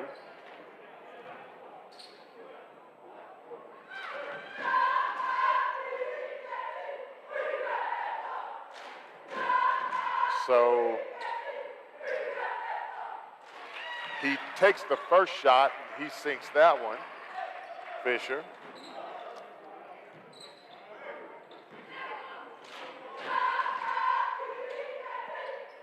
.509 left in the first period. Knights lead the Falcon. He makes the second one. So the Knights lead by a score of 4-2. Ricky Hunt has the ball. He comes up court. Calls for the offensive set. Rotates the ball around to the left-hand side. Gets the ball into Carlos Strong in the low post. Carlos Strong goes, makes a skip pass over to Jalen Dillard. He's over on the baseline. Gets the ball back down into the low post to Carlos Strong. And the ball is tied up by Jones. And it's a jump ball, and this possession, Knights. Not a bad possession by the Falcons there as they try to get it inside. They end up getting a couple of good looks, but it's ended up being tied up, but that'll be a foul. They go back down to him again. So looking forward to seeing that as the game moves forward. So on the inbounds, one-on-one, Dillard was going against Fisher, and Fisher was able to draw the foul off of Dillard as Dillard gets a little bit handsy. Falcons are in the man-to-man, full court. Dillard is defending. Shot goes up by Rose. He misses it. Rebound, Falcons coming up the court. Ball goes over to Jalen Dillard. The ball stolen by Jones. Jones goes down the middle of the court, and he travels on the layup. And so that's another turnover by the Knights. Yeah, I think both teams need to slow down as we got a good atmosphere out here tonight, and you know, both teams are wound up, and it's showing. A couple of turnovers, a couple of not so great three-point attempts by both teams. So they're playing on emotion right now. Playing on emotion. Yep. Ricky Hunt goes in, penetrates, skip pass over to Kobe Law. He feeds it into the lane to a cutting Willie Mays. He shoots the shot. He misses the shot from the elbow. Ball is kicked out to Jones. Jones goes left side up the court, tries to put a skip pass over to the opposite side of the court to Yearby. And the Falcons continue to be active on the defensive end as they deflect that pass out of bounds. Ball goes in underneath the basket. Ball was able to get in, defended well by Kobe Law. He had a block on an attempted shot by Boykins. Ball goes out of bounds, and now it's going to be inbounded again by the Knights. Ball was thrown in, again tipped out. So the Falcons substitute Jake Nickens in for Carlos Strong. A little bit different of a personnel grouping. You don't have the big and Carlos Strong in the game.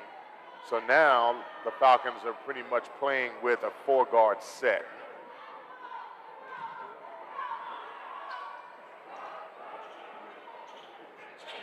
A little bit of confusion on who that ball went out on. Right. But so it looked like got the Northwest Classen Knights with the ball. And ball at the top of the key with the Millwood Falcons playing a little bit of man-to-man. Yeah, Fisher has the ball. Ball rotates over to Jones. Jones takes a look. He gets a screen, shoots the long three ball, rebound by Mays. He kicks the ball up to Ricky Hunt. He goes up the right-hand side of the court. He pulls the three-point shot, airballs, and misses it. Just like that, the Falcons are 0 for 4 from three-point range. Yeah, we got to do a better job. Just need to settle in right now. Get the ball inside, maybe to Mickens or to Kobe Law. But whatever it is, we need to get it squared away as we need some points on the board as we only have two right now. Right, high percentage shots. Get into the paint. Nickens go across from the left-hand side. Razzle-dazzle, left hand to the cup. Extremely talented. Extremely. I mean, as athletic as they come to be so young. Just a freshman, one of the top players in the nation. Yeah, and he gets right to the cup. So Northwest Classen Knights, they're playing a three-man motion right now. They get the ball into, they got a travel call. And so that travel was called on Tyrone Beatty. And Northwest Classen does that extremely well as he gets to the hole, but he takes a couple of steps before. Oh, my goodness. So, off the dribble, they call an offensive foul on Jaden Nickens. Looked like he tried to throw the defender by him a little bit, kind of use that old Michael Jordan move off the drive where you kind of dip and you get the your hand on his hip and kind of push him a little bit. Yeah, he doesn't do it as good as Michael Jordan yet, but he'll keep working on that. It'll end up working out good for him. Knights have possession of the ball. Cyrus with it. He's running the point right now. Oh, he throws the ball into the backcourt, and it is a backcourt call. Falcons' pressure continues as they force the turnover there. Yep. All right. So Ricky Hunt Jr. inbounds the ball. Nickens has it. He's running the point now. Gets the ball over to Kobe Law. Ricky Hunt gets the ball off the baseline, rotates it around. Jaden Nickens takes a shot from three-point land, and he converts the first three-point shot of the evening for the Falcons.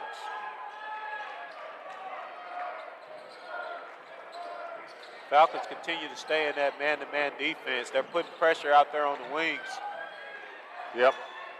Long shot taken by Fisher, rebound by Jaden Nickens. He's pushing the ball up the court, goes behind his back, stops at the three-point line, pulls up, and hits another three-pointer.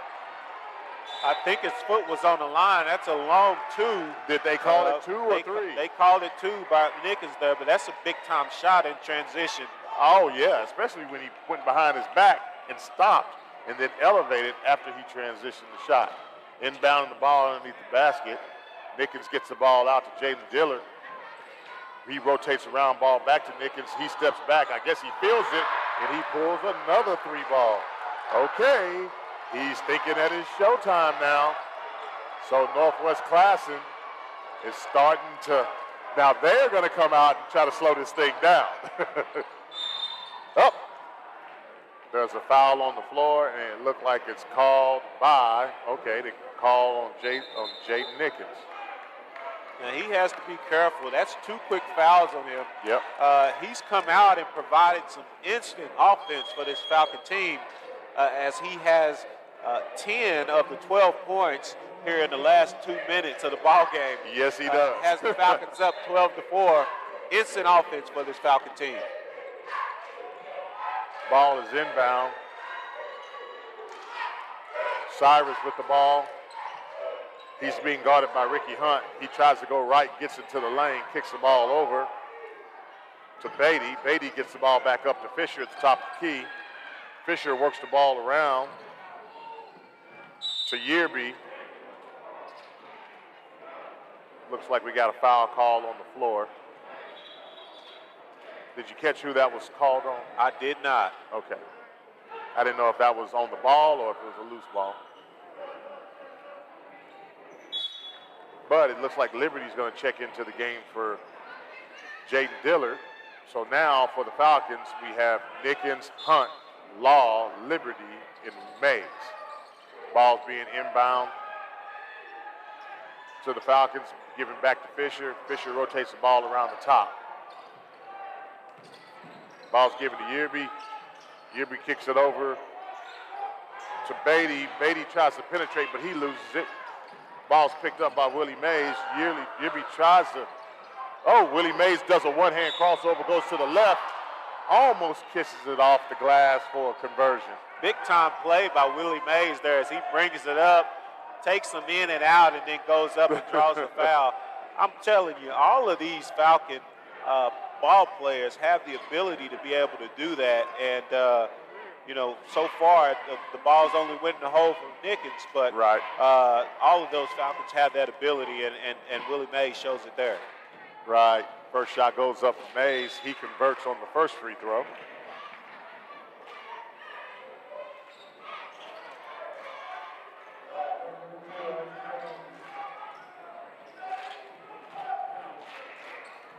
As he's lining up for the second shot, shoots it, rims out, but it's rebounded by Ricky Hunt.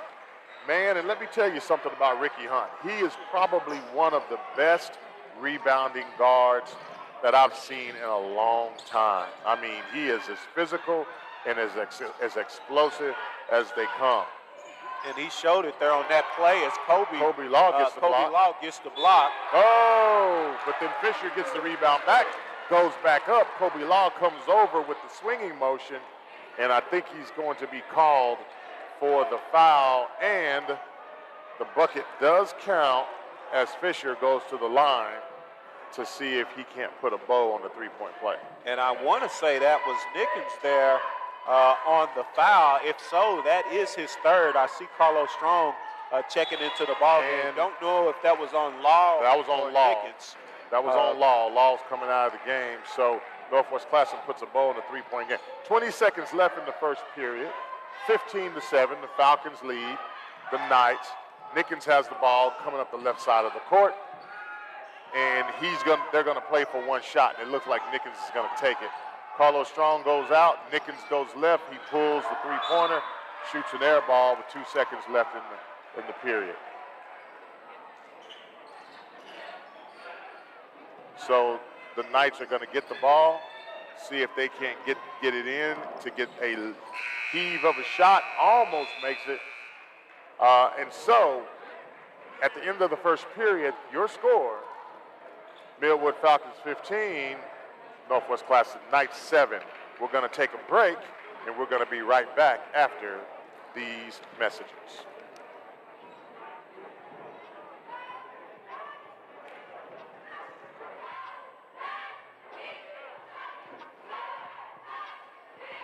When you needed your mom, she was always there with your Vicks Vapor Rub. She used that soothing scent to calm you, and her mom used it to calm her. And her mom, well, you get the idea.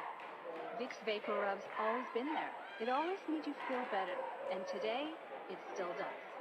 Bring back those childhood memories with the comfort and care only Vicks Vapor Rub can bring. Vicks Vapor Rub, family tradition for a reason.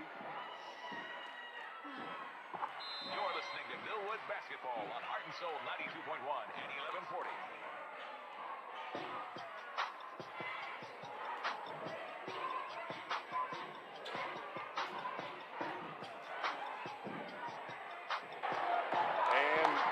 And we are back.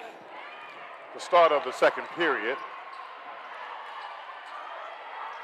Millwood Falcons have the ball, side out. Willie Mays gets the ball in to Jaden Nickens. Jaden Nickens brings the ball up the court to the right-hand side. Carlos Strong posting up in the low post. Jaden Nickens penetrates, tries to get the ball over to Liberty. Pass a little bit too strong, goes out of bounds. If Liberty catches that ball, it's a catch-and-shoot three-pointer as Nickens makes a good drive there. Need to secure the catch so that we can have the shot. Yeah, Northwest Classen has the ball, pushes up the right-hand side, rotates. They're throwing strong passes. Ball goes through the hands of the Knights player and goes out of bounds. Again, the juice is still running a little high. It's still on high. This game. Yeah. Coming out, starting in the second quarter, 2 turnovers by both teams. So and they need to settle down. They're strong, passes, just really, really hard passes. Guys playing with a lot of adrenaline. So Ricky Hunt Jr. has the ball. He pulls out to the wing, hands it over to Nickens. Nickens is stealing. He pulls up just inside the three-point mark, and he knocks down another 2. Big-time move, going to his left there, pulling up just inside the three-point line. He gets to that left hand and up in a hurry. It looks just like it's supposed to. Now it looks like the Falcons are coming out, doing a little bit of press. Shoot the ball, rebound by Hunt. He brings the ball up court. He's looking to the right and left. He sees that there's nothing there, gets the ball over to Liberty. Liberty crosses a little bit. He pulls up, misses, rebound Knights. Knights got a fast break, looking forward. It looked like he ran a country mile with the ball, like about 5 steps. Yeah, he got extremely excited there as he thought he had the breakaway. Yeah. Ricky Hunt goes up high and intimidates him on the block there, but too many steps. Yeah, and he forgot. Turnover. He forgot he needed to give us at least one dribble. At least one. So turnover again by the Knights, and Willie Mays has the ball, comes up, he gets the ball over to Nickens on the left-hand side. It's getting real sporty out there because I'm watching how these players are really going at each other one-on-one. Nickens is going right, he's going left, he feeds the ball down into the low post to Ricky Hunt. Liberty gets the ball, goes to the elbow, puts the shot up, misses. Northwest Classen gets the rebound. We got a fast break. They go under and converts. As you can tell, it's starting to get real hype in here. Willie Mays gets the ball. He slows the tempo. Good call by Willie Mays. Yeah, and I think the Falcons can get the type of shot that they want. They don't have to get into the up and down game, even though that's something they can do. They just need to make sure they're taking good shots as Willie Mays drives to the hole there and draws the foul.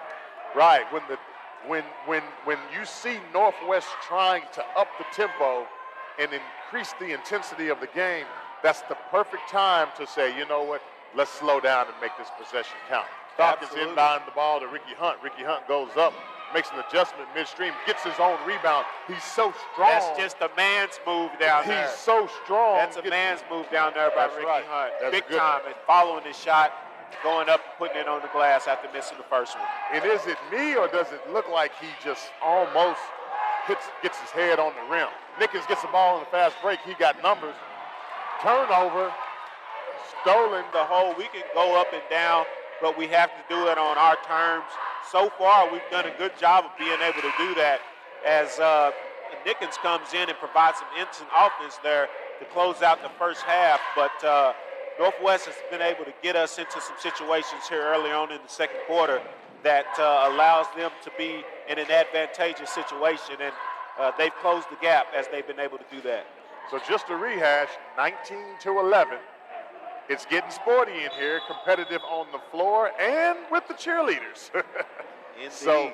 So anyway, the Falcons have the ball. They're going to inbound it. So in terms of personnel grouping for the Falcons, you have Mays, Nickens, Liberty, Law, and Hunt. So the ball's coming in, and Mays has it. He's running the point. And so we got a four-guard set now with the Falcons. So the ball goes over to Hunt. Nickens is rotating towards the top of the key. Ball goes to Liberty, comes up to Law. Look at Hunt saying that he wants the ball down the low post.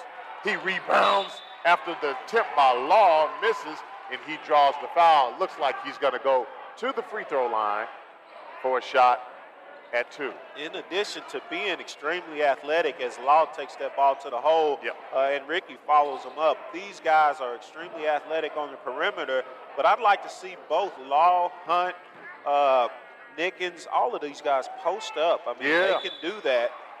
Even being able to do what they do on the perimeter, they have an expansive game, and they should take advantage of it, as these Northwest Classen Knights are not as big once they put the ball on the floor and start to play a little bit of man's basketball. That's right. Height-wise or in terms of muscle maturity, you know, they give up a lot of weight to the Falcons. So the ball was inbound, pushed up the court, an attempt for Fisher to try to get the ball over to Yearby, and it was broken up by Nickens, side out of bounds. Ball goes into Yearby. He takes a long three-pointer, rebound by Law. He comes up the right-hand side of the court. He attempts to make the conversion on the layup. He misses it. Rebound by the Knights.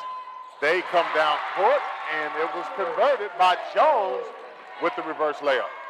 Yeah, big-time move by Jones there, and he shows his athleticism. Ball is rotated around. Shot made by Nickens. He misses the three-pointer. And 2 offensive rebounds there, one by Ricky Hunt and one by Law as they crashed the boards. They just couldn't convert the putback. Just couldn't convert it, but they need to continue to do that. Yeah. I've been impressed with how Ricky is everywhere. He reminds me a little bit of Harrod there in that women's game that we just watched. He's all over the place, making an impact more on just in the scoring column. He needs to continue to do that in order for this Falcon team to be successful. Yep. You know, again, I was thinking every time I see Ricky explode up, it reminds me of when Gerald Jones used to rebound. Reminds me a lot size-wise in terms of explosiveness. That's a great guy to be compared to, as he's one of the best to ever do it at Millwood High School, at Tennessee Volunteers, and in his professional career. He could probably step out here right now and be just as impressive. You know what? Chop told me when I interviewed him, he said, Gerald could have been a McDonald All-American in basketball. And I thought to myself, you know what? You're right. I just forgot he's so great of a football player. Inbounds the ball to Liberty. Liberty has it. He's running the point.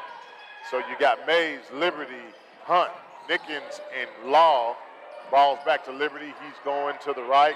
Now the ball is given to Nickens. Nickens crosses over. Ball goes off of his foot. And the rebound the steal is made by Jones, and he converts to 2. So your score now 20-15, 3:45 left before the half. Willie Mays has the ball. He's bringing it up court. And it looks like there's going to be a substitution. Or was an injury timeout? Yeah, I think we had a scratch in the face or something as Nickens turns the ball over there. The Knights are able to get back and close this lead to 5. But he's taken some time, and we've had a sub in as Dillard replaces him. So Dillard had the ball. He kicks it back out to Ricky Hunt Jr. Ricky Hunt passes it around to Liberty, over to Law. Law takes a three-pointer.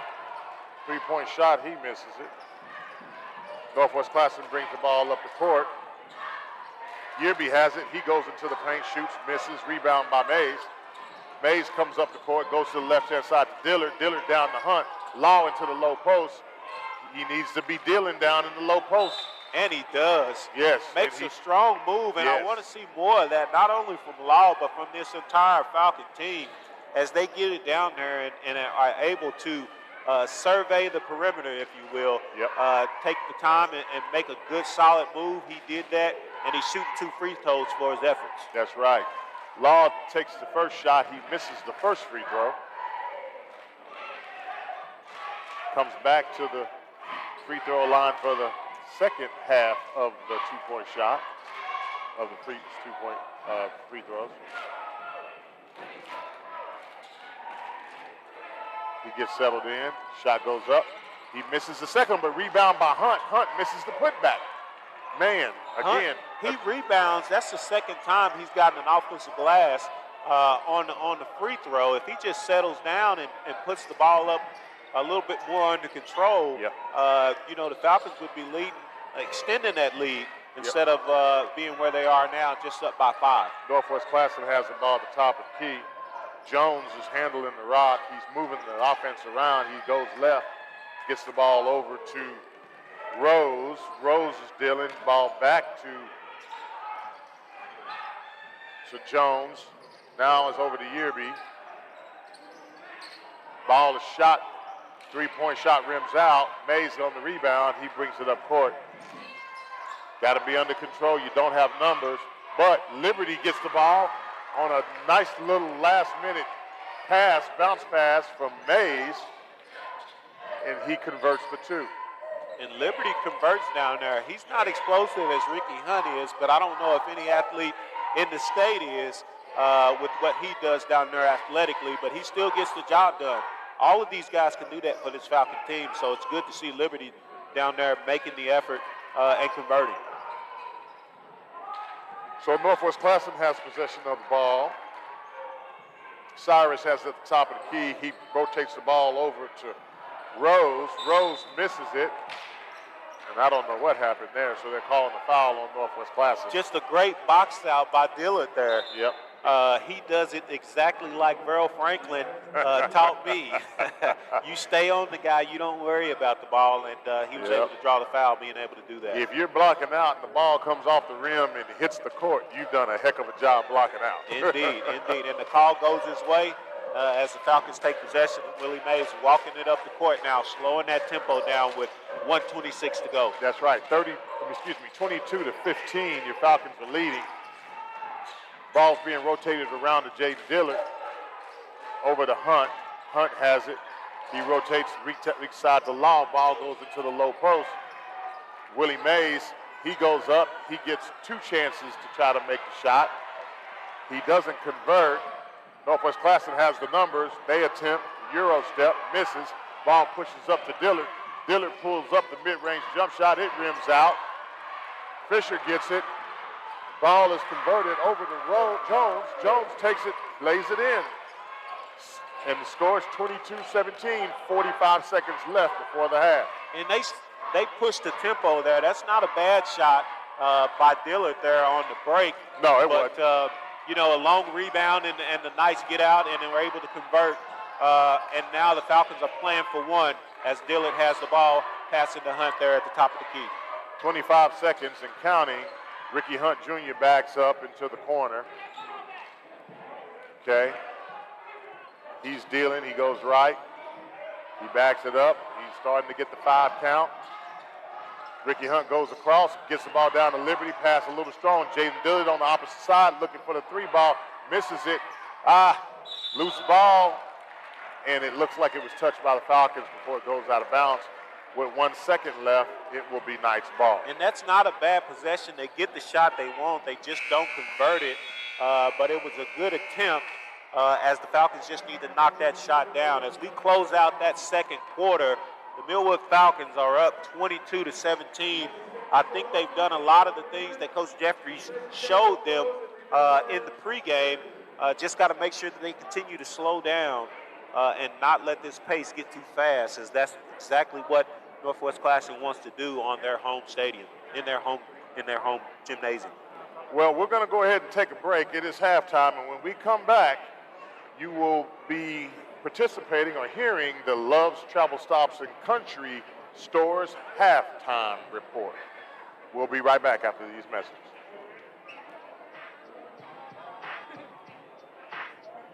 KRMG, 4221FQ, Oklahoma City. The all-new Heart and Soul 92.1 and 1140, a Berry Broadcasting Station.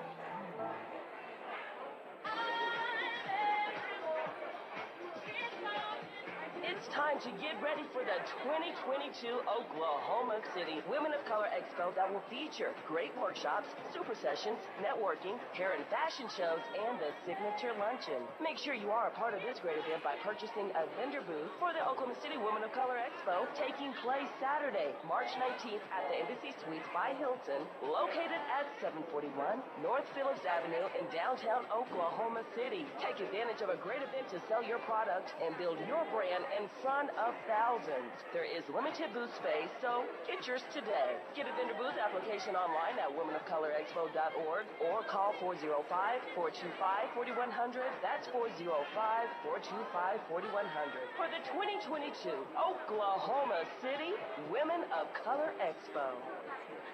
I'm one of thousands of women with metastatic breast cancer, or MBC, which is breast cancer that has spread to other parts of the body. I'm living in the moment and taking iBrands, ablocycline. iBrands 125 milligram tablets with an aromatase inhibitor is for postmenopausal women or for men with HR-positive, HER2-negative MBC as the first hormonal-based therapy. Be in your moment. Ask your doctor about iBrands and visit iBrands.com.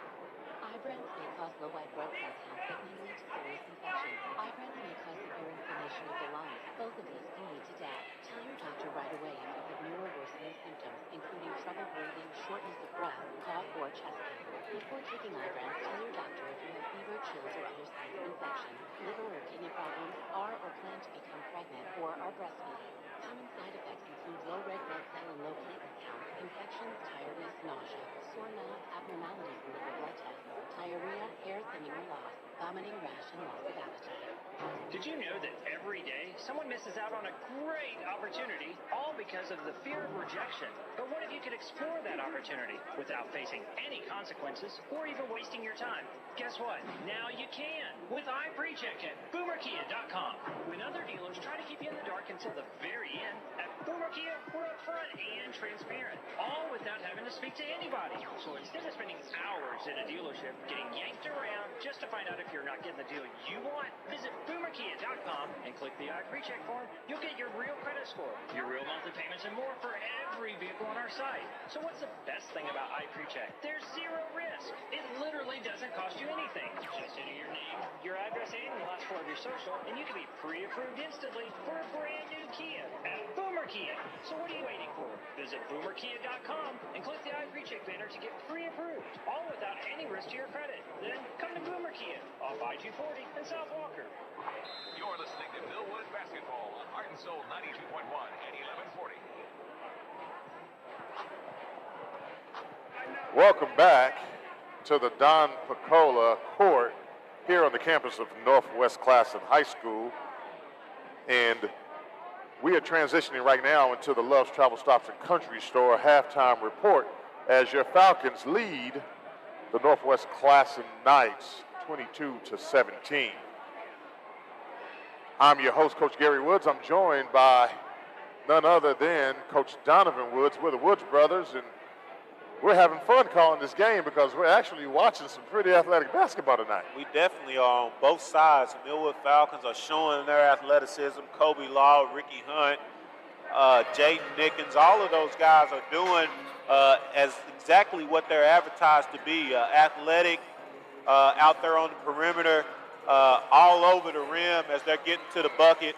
And Northwest Classen is a game opponent as they only are down by 5. They've been trying to push the tempo, and the Falcons have done a pretty decent job of not going too fast. They've had an opportunity to slow the ball down, get some good shots. Some of those shots fall in the second half. It can be a real good thing for us Millwood Falcons. You know, that's the temptation, right, of this game is can you play your game in the face of, you know, the hype and the crowd egging you on and Nickens coming in and, you know, being Mr. Showtime and adding points, you know, to the stat line. You know, can you still focus and play your game when the tempo begins to go up 2 or 3 notches? Yeah, and you saw him kind of ride the wave there as he comes right in. The Falcons hadn't scored but 2 points, and then all of a sudden he goes off for 12 as he closes out the first half there. So he's big time, as good as advertised, and he's going to that left hand, going up and shooting it just like it used to look on NBA 2K. And so he's a big time ball player. Glad that he's wearing Millwood blue. And we just need to continue to get him the ball in the flow of the game as Kobe Law, Willie Mays, Dillard, Hunt, all of those guys will have an opportunity. And when they do get the opportunity, make sure that they're ready to deliver. And for the most part, those guys have been able to do that in this first half. So let me ask for forgiveness in advance as we don't have our normal stat keeper for tonight's game, but we are doing our best to kind of keep you in mind for you Falcon listeners that we do try to at least keep up with the home team statistics. And right now, as far as the stat line is concerned, point-wise, Jaden Nickens is leading pretty much all scorers with 12. Ricky Hunt Jr. has 5 points, and I don't know how many rebounds he has. He probably has 8 or 9 rebounds at least by now. He's had 3 just on one possession. Offensive boards on free throws. And that's not supposed to happen as the offensive guy has that type of position just from how the free throws are set up. He just dives in there, and he's bigger, stronger, faster than those guys, and he's showing it, his athleticism today. And he needs to continue to do that along with the rest of the Falcons in this game. Creighton Liberty has 2 points. Jalen Dillard has 2, and we have Willie Mays for 1. What else is jumping out as far as the game tempo or play that you've noticed in terms of keys to the game for the Falcons? Man, I knew that was a familiar name, Creighton Liberty.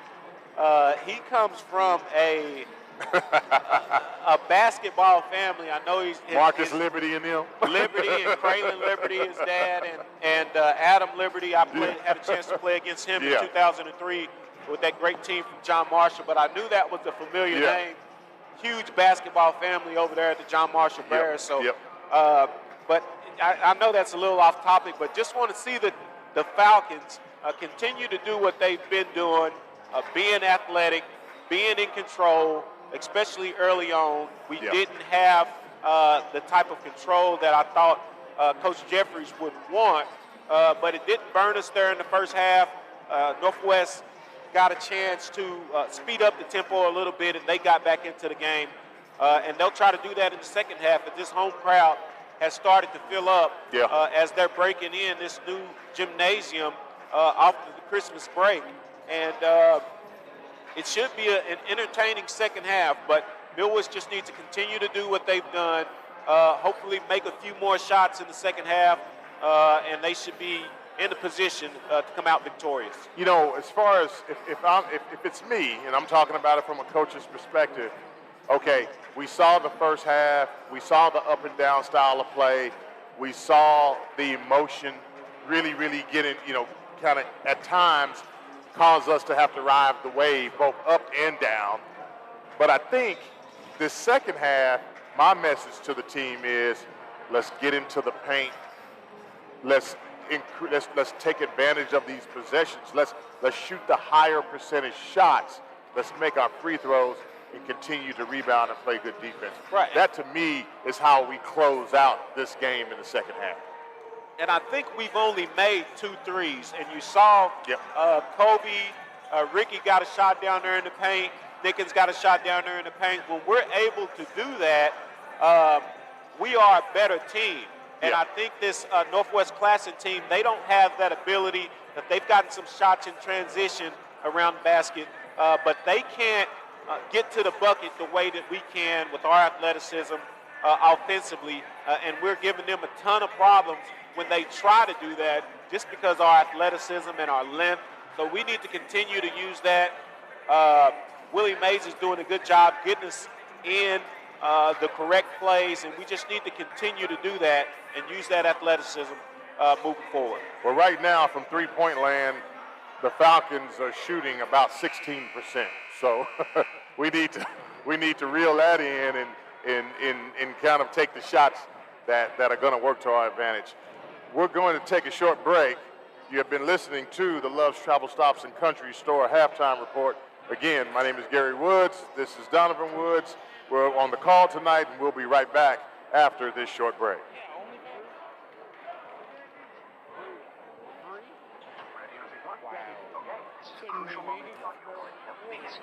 Chapter 9, they had waited long enough. When finally the clock struck midnight. Wait, where are you going? When you need a taco, you need a taco. Try the beefy melted Fiesta veggie burritos. Just $2 each, only at Taco Bell. And that's my taco. The voiceover got too quick. Guess I'll read the legal copy at participating Taco Bell stores. Time on price participation there. Tax action at Taco Bell vegetarian items allowed for carrying and consumption. Preparation could lead to cross-contact with you. Visit TacoBell.com for full details. Coming out of the half, Northwest Classen has possession of the basketball. And so they're now going to be shooting on the south goal. Falcons will be shooting on the north goal this half of the game. And the Falcons go to a zone to open up that second half and force an immediate turnover as Northwest can't figure out what's going on. And Nickens starts this game, and as they push the ball up the court with Dillard taking the shot now. Jalen Dillard goes right on the baseline, takes a jumper. He misses it. Rebound by Knights. They come up with Fisher. He penetrates the lane. He goes right by Kobe Law. Nice move by Fisher. Converts the 2. Great hesitation by him, and he did a little bit of that in the first half, but we have to make sure that we don't let him get too far down the line before we put a stop to it. I mean, from coach to coach, I'm telling you, Fisher looked like he has the makings to be a good defensive back. But Nickens gets the ball, goes from left to right, or right to left, pulls the 3 ball, knocks it down for 3 points. Big time shot, and the Falcons increased that percentage a little bit. Yep, they did. So the Knights have the ball. Fisher has the ball at the top of the key. He rotates the ball around to Jones. Jones back to Fisher. He goes right, kind of splits the defense there, but he runs into stout Falcon defense. Ball goes up, 3-ball shot, missed, goes over the backboard, and it's going to be Falcons' ball. And that zone the Falcons have switched to in this second half have already given the Northwest Classen Knights some problems as they have turnover, bucket, and then a badly missed 3-pointer. So good job by Jeffries taking that, switching that zone from man-to-man in the first half. Falcons has the ball. They have the ball at the top of the key. Ricky Hunt has it on the right wing. He gets it over to Nickens at the top of the key. He shoots the ball from super deep, misses it. Fisher gets the long rebound, draws contract, loses it, gets it to Willie Mays, over to Ricky Hunt. Ricky Hunt converts for another 2. And see, when the Falcons play in transition that way, it works out good for him. Easy shot for Ricky Hunt as he closes out and makes the bucket there on the turnover. Northwest Classen has the ball on the right wing, brings it back to the top of the key. Gets the ball down to Yearby. Yearby misses it, but he draws the foul on Willie Mays. And I don't think that's a bad foul by Mays there. The closeout is could be a little bit better, but anytime a guy gets that deep in the paint, you don't want him taking an easy shot, especially early on in the game like this. So not a bad foul by Mays. Make him earn it at the line. All right. So the Falcons now are shooting 3 for 12 from three-point line. And it looks like Yearby's going to take that shot, and he drains both of his free throws. And so score now is 27-21, 5:33 left in the third period. Nickens has the ball at the top of the key, pushes it into Willie Mays. Willie Mays pulls up for the short jumper. He misses it. It rims out. Yearby has it, pushes up the right-hand side. He's looking over for Jones. Jones pulls the three ball. He misses it. It rims out. Rebound. Mays. Ricky Hunt goes in with the left hand under as a reverse layup. He misses it off the glass. Northwest Classen pushes the ball up. Ball shot from three-point land. Misses it. Rebound by Northwest Classen. Put back. Missed again. Yearby has it on the right-hand side. The ball goes over to Cyrus. He kicks it back over to Jones. Jones penetrates right down the middle with the right hand. Kisses it right off the glass. Very athletic play by Jones. Very much so, and they close the gap as the Falcons only lead by 4 now, 27-23. The Northwest Classen Knights have done a good job converting on the looks that they've been able to get. That zone frustrated them early on, but using some of their athleticism to get in there and cut this lead. Yeah, we're going to go ahead and stay right here as this is only going to be a 30-second timeout. So right away, we're kind of seeing that both Northwest Classen as well as Millwood are starting to figure out, hey, it's time for us to get a little bit closer to the rim. Let's get into the paint and try to close this game out and see, who's going to go in and convert versus those who are not. Yeah, and, at about this time in the first half, I think it was 8 threes that have been launched. Only 2 so far. And both of them were Millwood. Well, one was Northwest Classen, one was Millwood. That's right. So that's something that I'm sure that both coaches talked about. Yeah. Settling down and making sure those shots are in transition and good shots as opposed to just hoping and praying, putting it up there. Mm-hmm. So Hunt gives the ball over to Jalen Dillard. He penetrates down the right-hand side, kicks it over to Willie Mays. Willie takes a three-point shot, misses it. Ricky Hunt on the follow, he misses it. Steals. He goes in, and he tries to get the ball over to Nickens. It was stolen by Jones. Jones Euro steps and is fouled by Mays as he goes towards the rim. And just in a span of about 3 seconds, I think Ricky Hunt touched the ball 5 times. He's extremely active. He's just got to convert on those opportunities that he's getting, but can't argue with his effort. He's doing a heck of a job of providing some energy for this Falcon team. Yeah, ball was thrown in, and it was temporarily altered by Nickens, but Northwest Classen was able to maintain possession. Fisher gets it. He's dealing on the left-hand side. Looking the ball over to Yearby. Yearby takes a deep three, and he drains it. And just like that, score 27-26. And that's Yearby on the skip pass. Yeah. Falcons in that zone. That's not a play that was not a bad shot. So he takes that in stride and knocks it down, closing this Falcon lead to 1. Ball is passed from Ricky Hunt up to Jaden Nickens. Rotated back around to Ricky Hunt. The attack on the right-hand side was there. Hunt goes up. He misses it. He gets his own rebound, goes up and follows. I'm telling you, Ricky Hunt's baskets today have been well earned. Absolutely. He's fighting hard down there. Nobody is doing it harder, and he needs to continue to do that. Yeah, he's given a lot of effort. So the ball is moved over to Yearby, over to Jones, back to Yearby.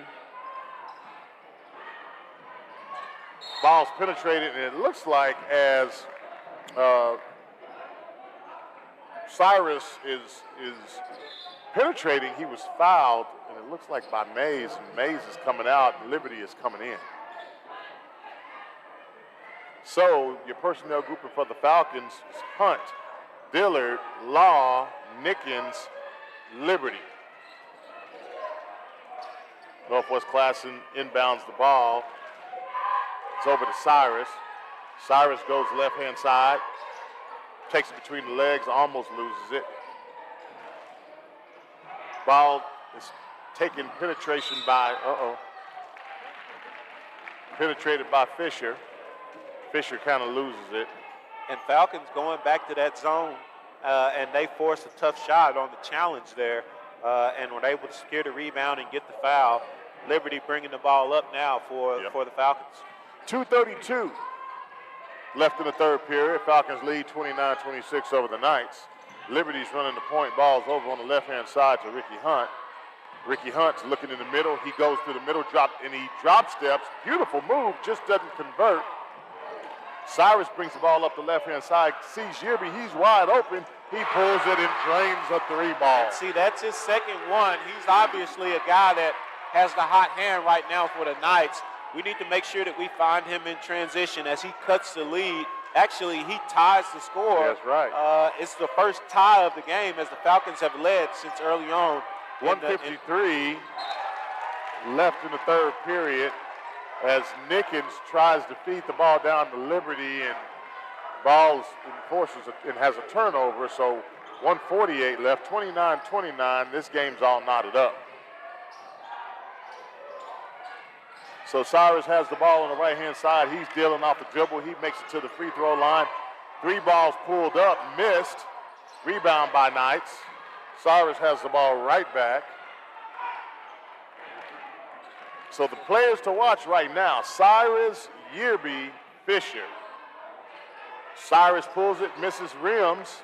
Ricky Hunt on the rebound, pushes the ball up the right-hand side. Falcons get a stop there as they go back to man-to-man. They go to Kobe in the post. He loses it on, he's trying to deal. Nickens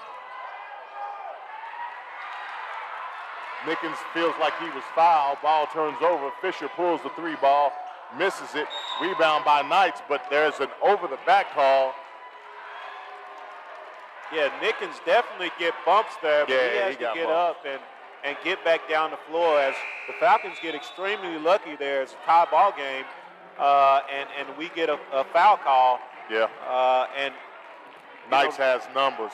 They had numbers on that possession while Nickens was down on the floor here. They definitely did, and he got bumped, but the refs didn't call it. So got to get up and keep playing. Got to play through. 50 seconds left in the third period. 29-29. Kobe Law has the ball, passes it over to Liberty. Liberty misses.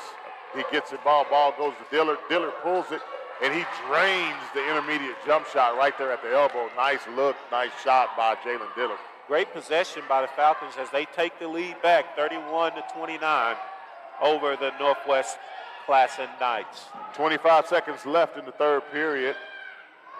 Cyrus has the ball. He's holding it. He's about to get a foul call. Okay, he was able to get the ball out. So whoa, that should have been a travel. Rebound by Nickens. He's pushing up. He sees Ricky Hunt. Ricky Hunt's at the three-point line. He drains a three-point shot. And just before the end of the period, the Falcons were able to hit the three ball, and Ricky Hunt Jr. was able to add 3 to the stat line. And just like that, the score is 34-29 at the end of the third period. Yep, we're going to go ahead and take a break. And when we come back, we'll have a moment to kind of break down a little bit what we saw in the third period as we begin the fourth. And bring you all back in. We'll be right back after these messages.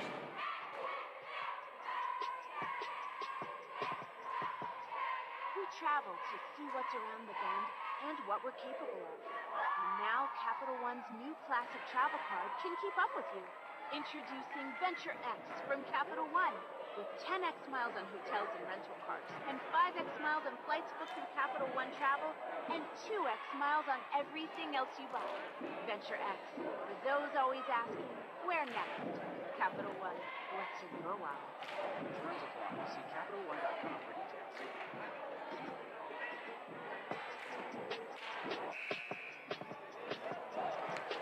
And we are back. beginning of the fourth period. Falcons lead 34-29. The ball is going to be side out here in front of the broadcast bench. Ricky Hunt is going to be inbounding the ball. As we start the fourth quarter here at Don Picola Court on the campus of Northwest Classen High School. So, Falcons get the ball inbound. The ball makes it over to Jaden Dillard, over to Kobe Law. On the left-hand side, Kobe Law's backing down a low post, drop steps. Beautiful drop step and spin. Big time move by Kobe Law. I've been wanting to see more of that, as he's just too much for these Northwest Classen guards, in my opinion. Rebound Nickens. He brings it up the court. He goes right down the middle, and he's fouled as he tries to get the runner off for two. So he's going to go to the line and shoot two. And he bullies his way into the lane, much like Law did there in the previous possession. And he's able to get to the line. Want to see them do that more, and I'm pretty sure that's something Coach Jeffries has shared with them in between that break. Nickens takes his free throw, and he makes that one.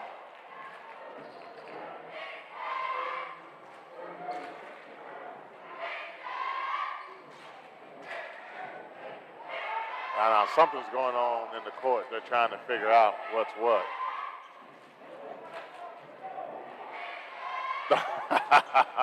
Little gamesmanship happening here. Just a little bit.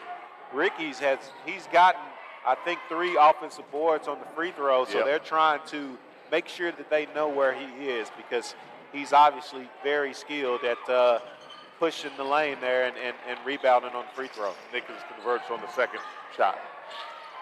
All right, so Cyrus brings the ball up court on the right-hand side for the Knights. And so personnel grouping for the Falcons in this fourth quarter is Liberty, Law, Hunt, Dillard, Nickens.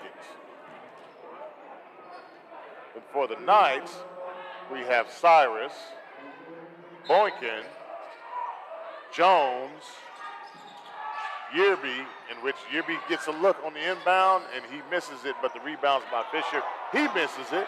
Kobe Law is defending down in the low post. Whoa, what's the call?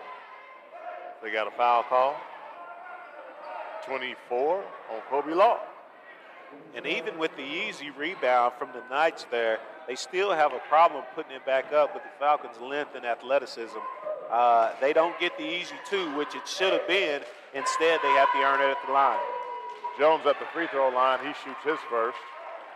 Drains it. Score now 38-30 with 7:03 left in the fourth quarter.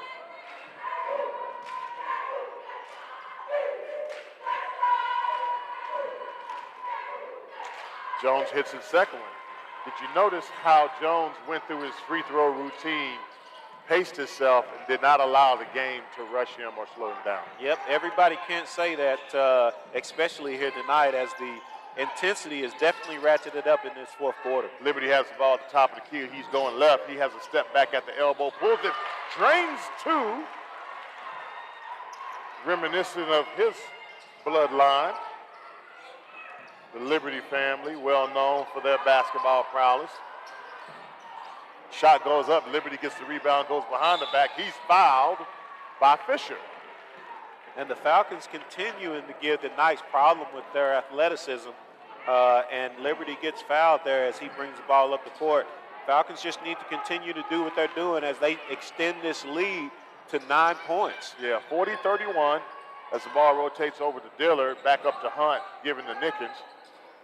Nickens rotating the ball back to Dillard. Dillard penetrates. He loses it as he goes to the rim.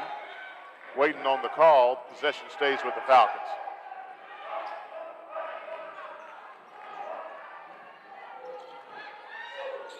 .6:14 left in the fourth quarter. Ball is inbounded to Law. Ricky Hunt is holding the ball. Ball goes over to Liberty.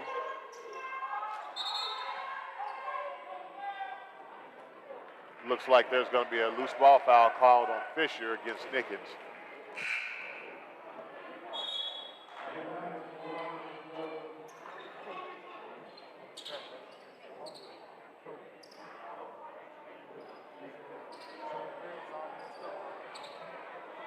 Nickens gets the ball. He inbounds to Ricky Hunt. Ricky Hunt tries to feed it.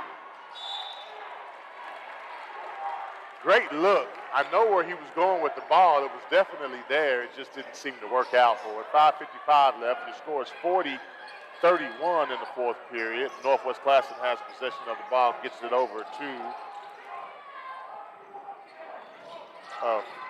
Fisher. Goes left, gives it over to Yearby. Yearby on the curl. He gets into the paint. Oh, and then the ball is given over to Boykin, and he runs a country mile with it. Turns it over. Yeah, but I thought he was going to run up here and bring it to us. Hey, I thought he was playing football. I thought he was playing football. The ref blew the whistle there before he got all the way up here to us. So turnover for the Northwest Knights. Turnover for the Northwest Classen. So we're going to take a brief break. We're on a timeout. We'll be right back after this brief commercial break.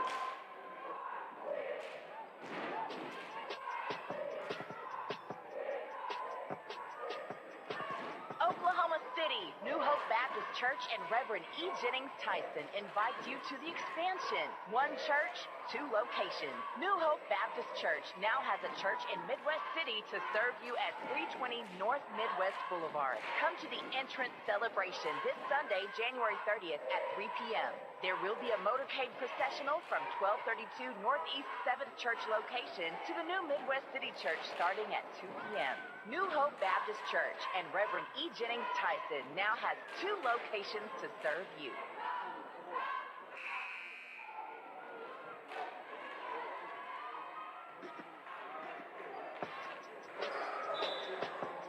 Welcome back to Northwest Classen High School. You are listening to 92.1 Heart and Soul and Power 1140. And if you're wanting to listen to this game or watch this game, it's available on both stations as well as on the Millwood Falcon YouTube channel, where you can pick this game up and you can play it back and just simply enjoy it. As Nickens gets the ball at the top of the key, and he goes down the lane on the left-hand side, and he's fouled as he goes up to attempt a layup, and he's going to go to the line and shoot two with 5:27 left in the fourth quarter. Strong move by Nickens there. As he gets to that left hand, he's pretty salty. Yeah. He most of his shots tonight have been going towards that left hand, and he's obviously been really efficient in doing that tonight as he leads all scorers. Yeah. He makes the first half of his free throws, and now he's getting ready to shoot the second one. And he's been really good at the free throw line as well. I haven't seen him miss hardly any. And so Knights have the ball, they inbound.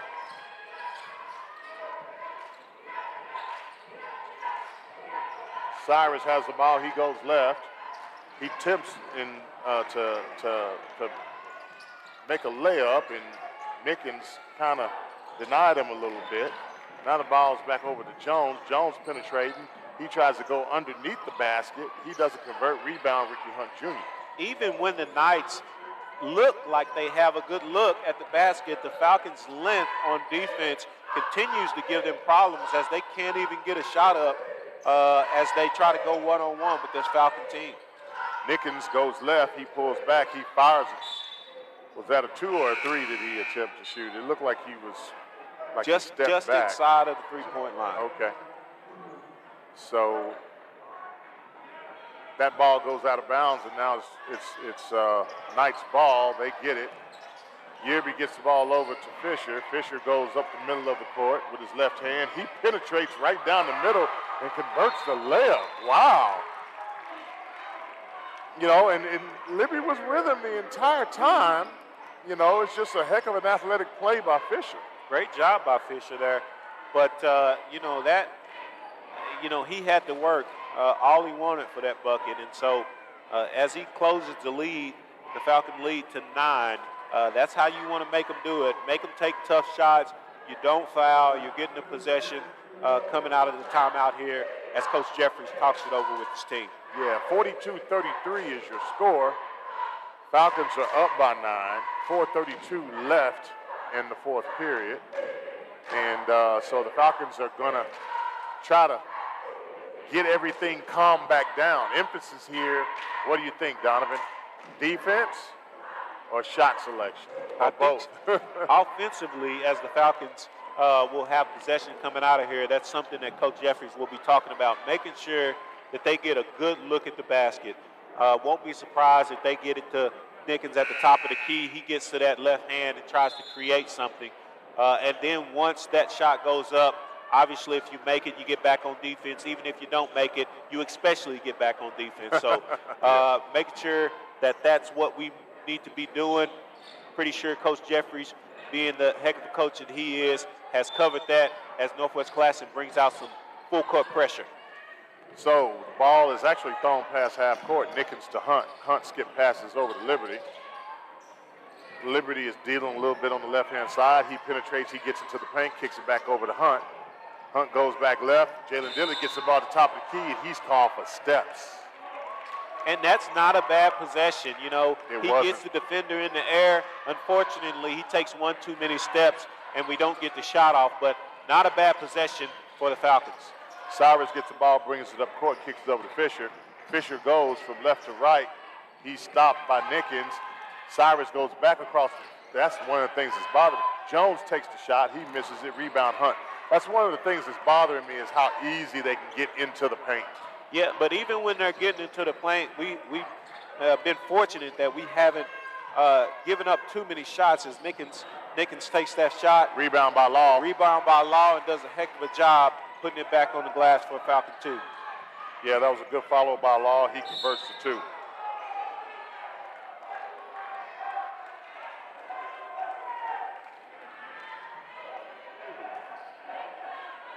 And it looks like there's a foul call on Law on that possession. And Law really bails him out right there. I don't know if that was his fault or if that was the referee's fault, because that really could have gone without being called, as the Classic player was a little bit out of control. So and Law's hands were straight up in the air. Surprised they made that call, but it happens that way sometimes as he misses the second. Yep, Jones converts the first half of the 2-shot foul. And Ricky Hunt has it, brings it across court. And Coach Jeffries did not like what he saw, so he called a timeout. So with that, we're going to take a timeout. You're listening to Heart and Soul 92.1 FM and 1140, and we'll be right back after this brief commercial break.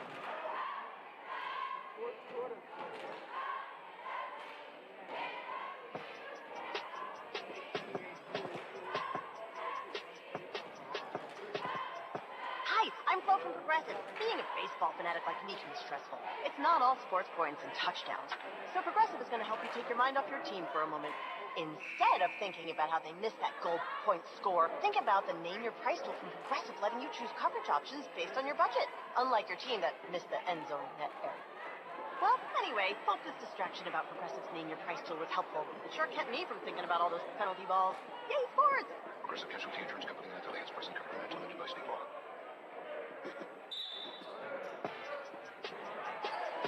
And we're back. Jalen Dillard inbounds the ball to Liberty. Falcons have possession of the ball. It looks like now Northwest Classen's trying to do a little bit of a pressing. Ball gets to Nickens. He rotates around to Dillard. Dillard gets it back to Law. Bad pass to Liberty. He loses it. Fisher comes up with it. He goes down the court. He tries a bounce pass to Yerby, and the ball is lost and out of bounds. Turnovers on back-to-back possessions. Both teams need to slow down. As we get ready to close out the fourth quarter of this game, both teams need to make sure that it's getting a little bit crazy out here. Kobe Law gets the ball in transition. He goes up and he converts. And so with 2 minutes and 50 seconds left in the game, the score is 46-34, Falcons lead. Falcons extend that lead to 12 and force a tough shot down on the block. Ricky Hunt playing excellent defense. Yeah, I'm really, really impressed with Ricky Hunt's game tonight. How he's going about helping his team, contributing, rebounding, playing great defense. Ball rotates up to Nickens, over to over to Jalen Dillard, and the ball gets into Liberty. He's a little bit too far underneath the basket, but he's fortunate enough to draw the foul to get to the free throw line. Indeed. 2:16 left in the game, 48-34. Your Falcons are leading as Liberty goes to the line to shoot two.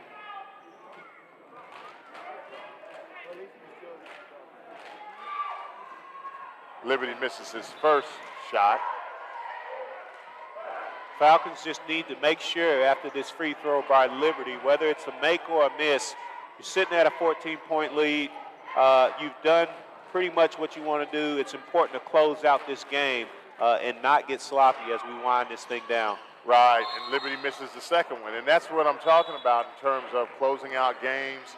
This is where, and not just for this game tonight, but looking into playoff basketball, you've been there many times. In fact, you got put out by some great players.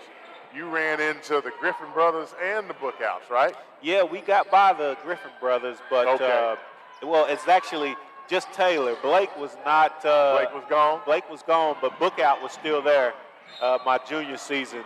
And it's important that you learn those lessons before you get to the state tournament, and this is an excellent opportunity to be able to do that for this Falcon team. Yeah, closing out meaning, number one, make your free throws. Number two, make sure your possessions are good.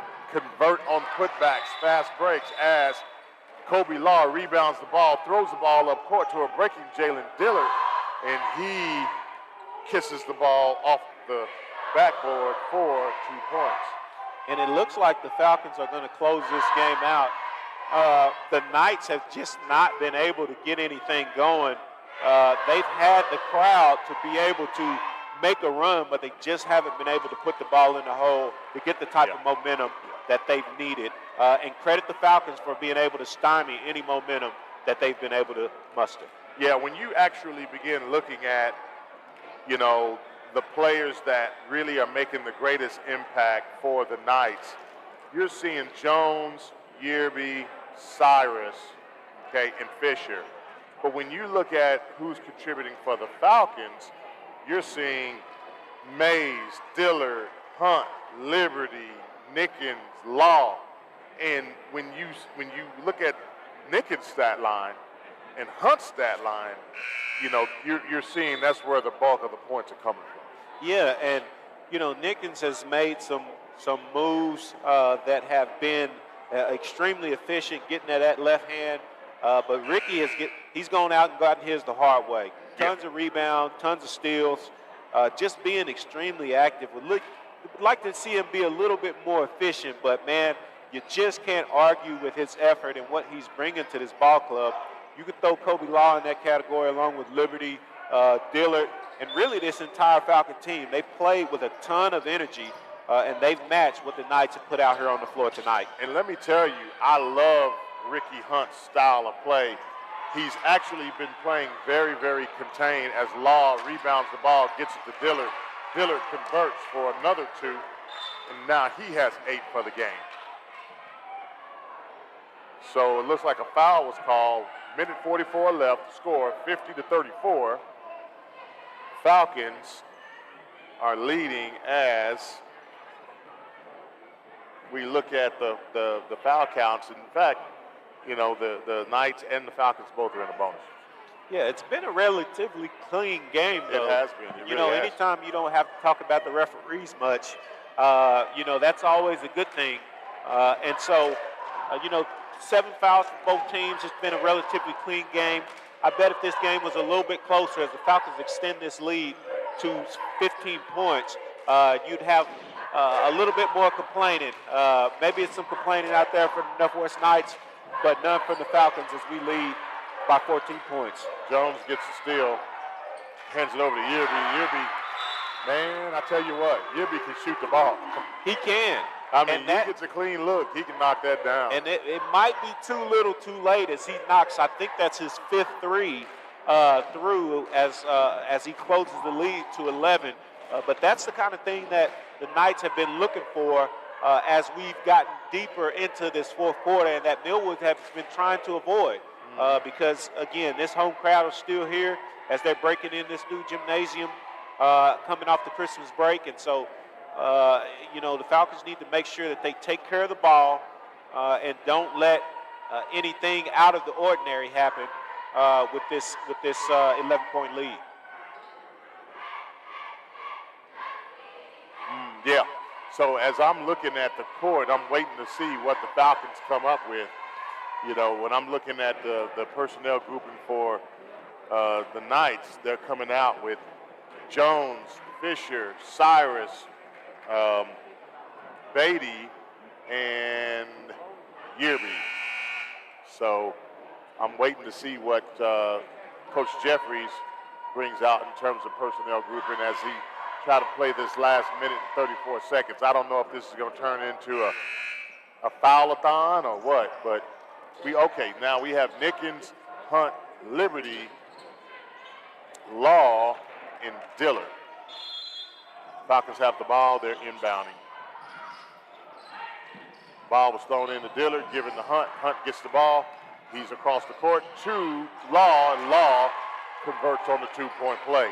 Great under control move by Ricky Hunt as he drops it off to Kobe Law for the easy two.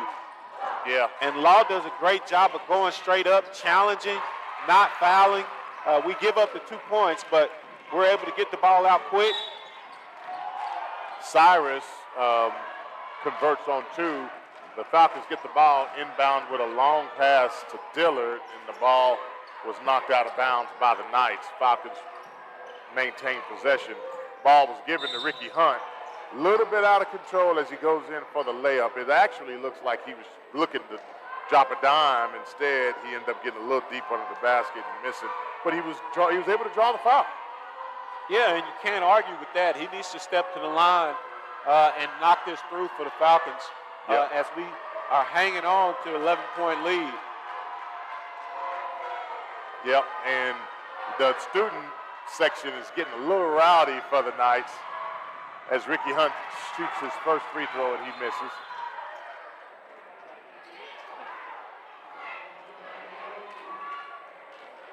What would you say, and I didn't keep this stat, but what would you say the Falcons' free throw percentage is for the night?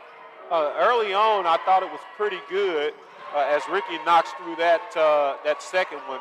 But I'd say they've probably been around 60%, which they need to increase that as they get deeper into this stretch and into the playoffs.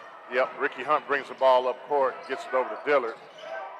Dillard splits defenders, gets it back to Hunt. Hunt goes in, spins off the glass nicely.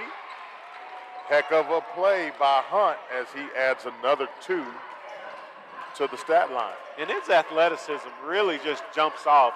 It doesn't matter what the kid is doing. Fisher shoots a deep ball off the glass. Can we call that luck? I think so. He went to church on Sunday. He went to church. Sunday school, too. That's right. That's his blessing. That's his little blessing right there. He definitely prayed that one in. Yeah, 35 seconds left. We're going to stay right here. Score 55-44. Falcons lead. Again, there's no quit in these Knights, and there's not a student that has left yet from the student section. They're sitting here, they're cheering on, and they're what do you call it when they antagonize? They're taunting the Falcon players on the court. They're doing everything they can to help their team. So. Yeah, and as we hang on to this 11-point lead, we need to make sure that nothing unfortunate happens. As if we just take care of business, we should get out of here with a pretty comfortable victory. Right. But nothing is for certain, especially in high school basketball. So need to make sure that we conduct ourselves and close this game out right the way Millwood does. Ball inbounded by Nickens. Ball inbounded by Nickens. He kicks it over to Hunt. Hunt tries to get a dunk. He misses it. Nickens gets the rebound. He goes through the lane. He converts 2 nicely, almost effortlessly. Northwest Classen gets the ball. They bring it up court, and it looks like they're going to draw the foul. So we're in the 1-and-1. They're going to go to the free throw line and shoot.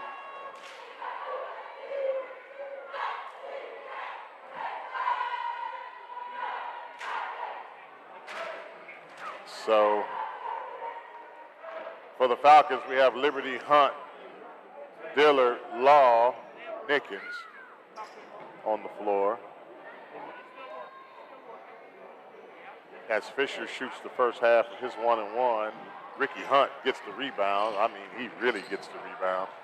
And so he's coming down the court. He kicks the ball over to Nickens. Nickens is going to hold it as the clock runs down to 0. And your Falcons are victorious over the Northwest Classen Knights, 57-44.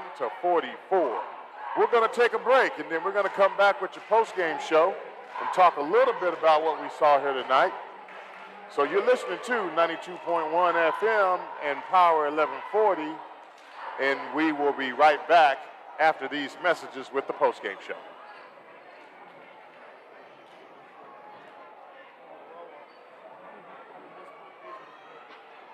Stop paying full price for gas. Download the free Get Upside app and get 25 cents per gallon cash back on every gallon of gas you buy. Don't miss out. Millions of people have earned over $200 cash back every month just by using Get Upside and getting gas, which you were going to do anyways. There's no catch. It's simple and free. Download the free Get Upside app now and use promo code HYBRID to get an extra 25 cents per gallon on your first fill up. That's promo code HYBRID.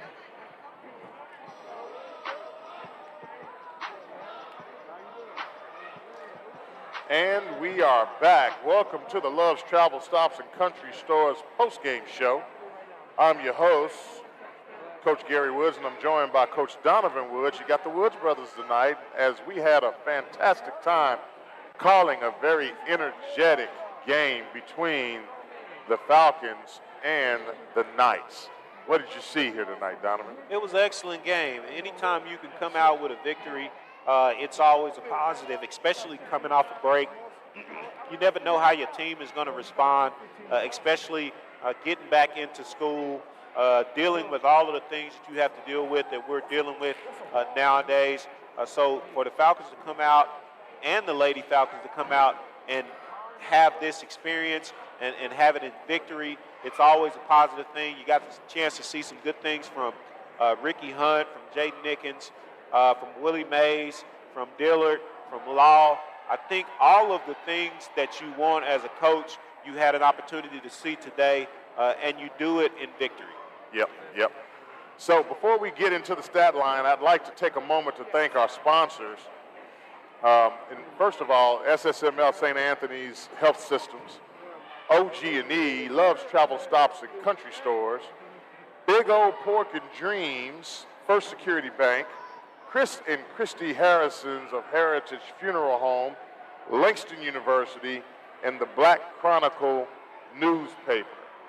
Again, this broadcast would not be possible without the support of our sponsors, and we thank you. But as far as the player of the game is concerned, that's going to be sponsored by the Big Old Pork and Dreams. Big Old Pork and and you know Dreams. Big O, you know, he has 2 locations, one in Edmond and one in Midwest City. And they are famous for their brisket. It's called Toothless.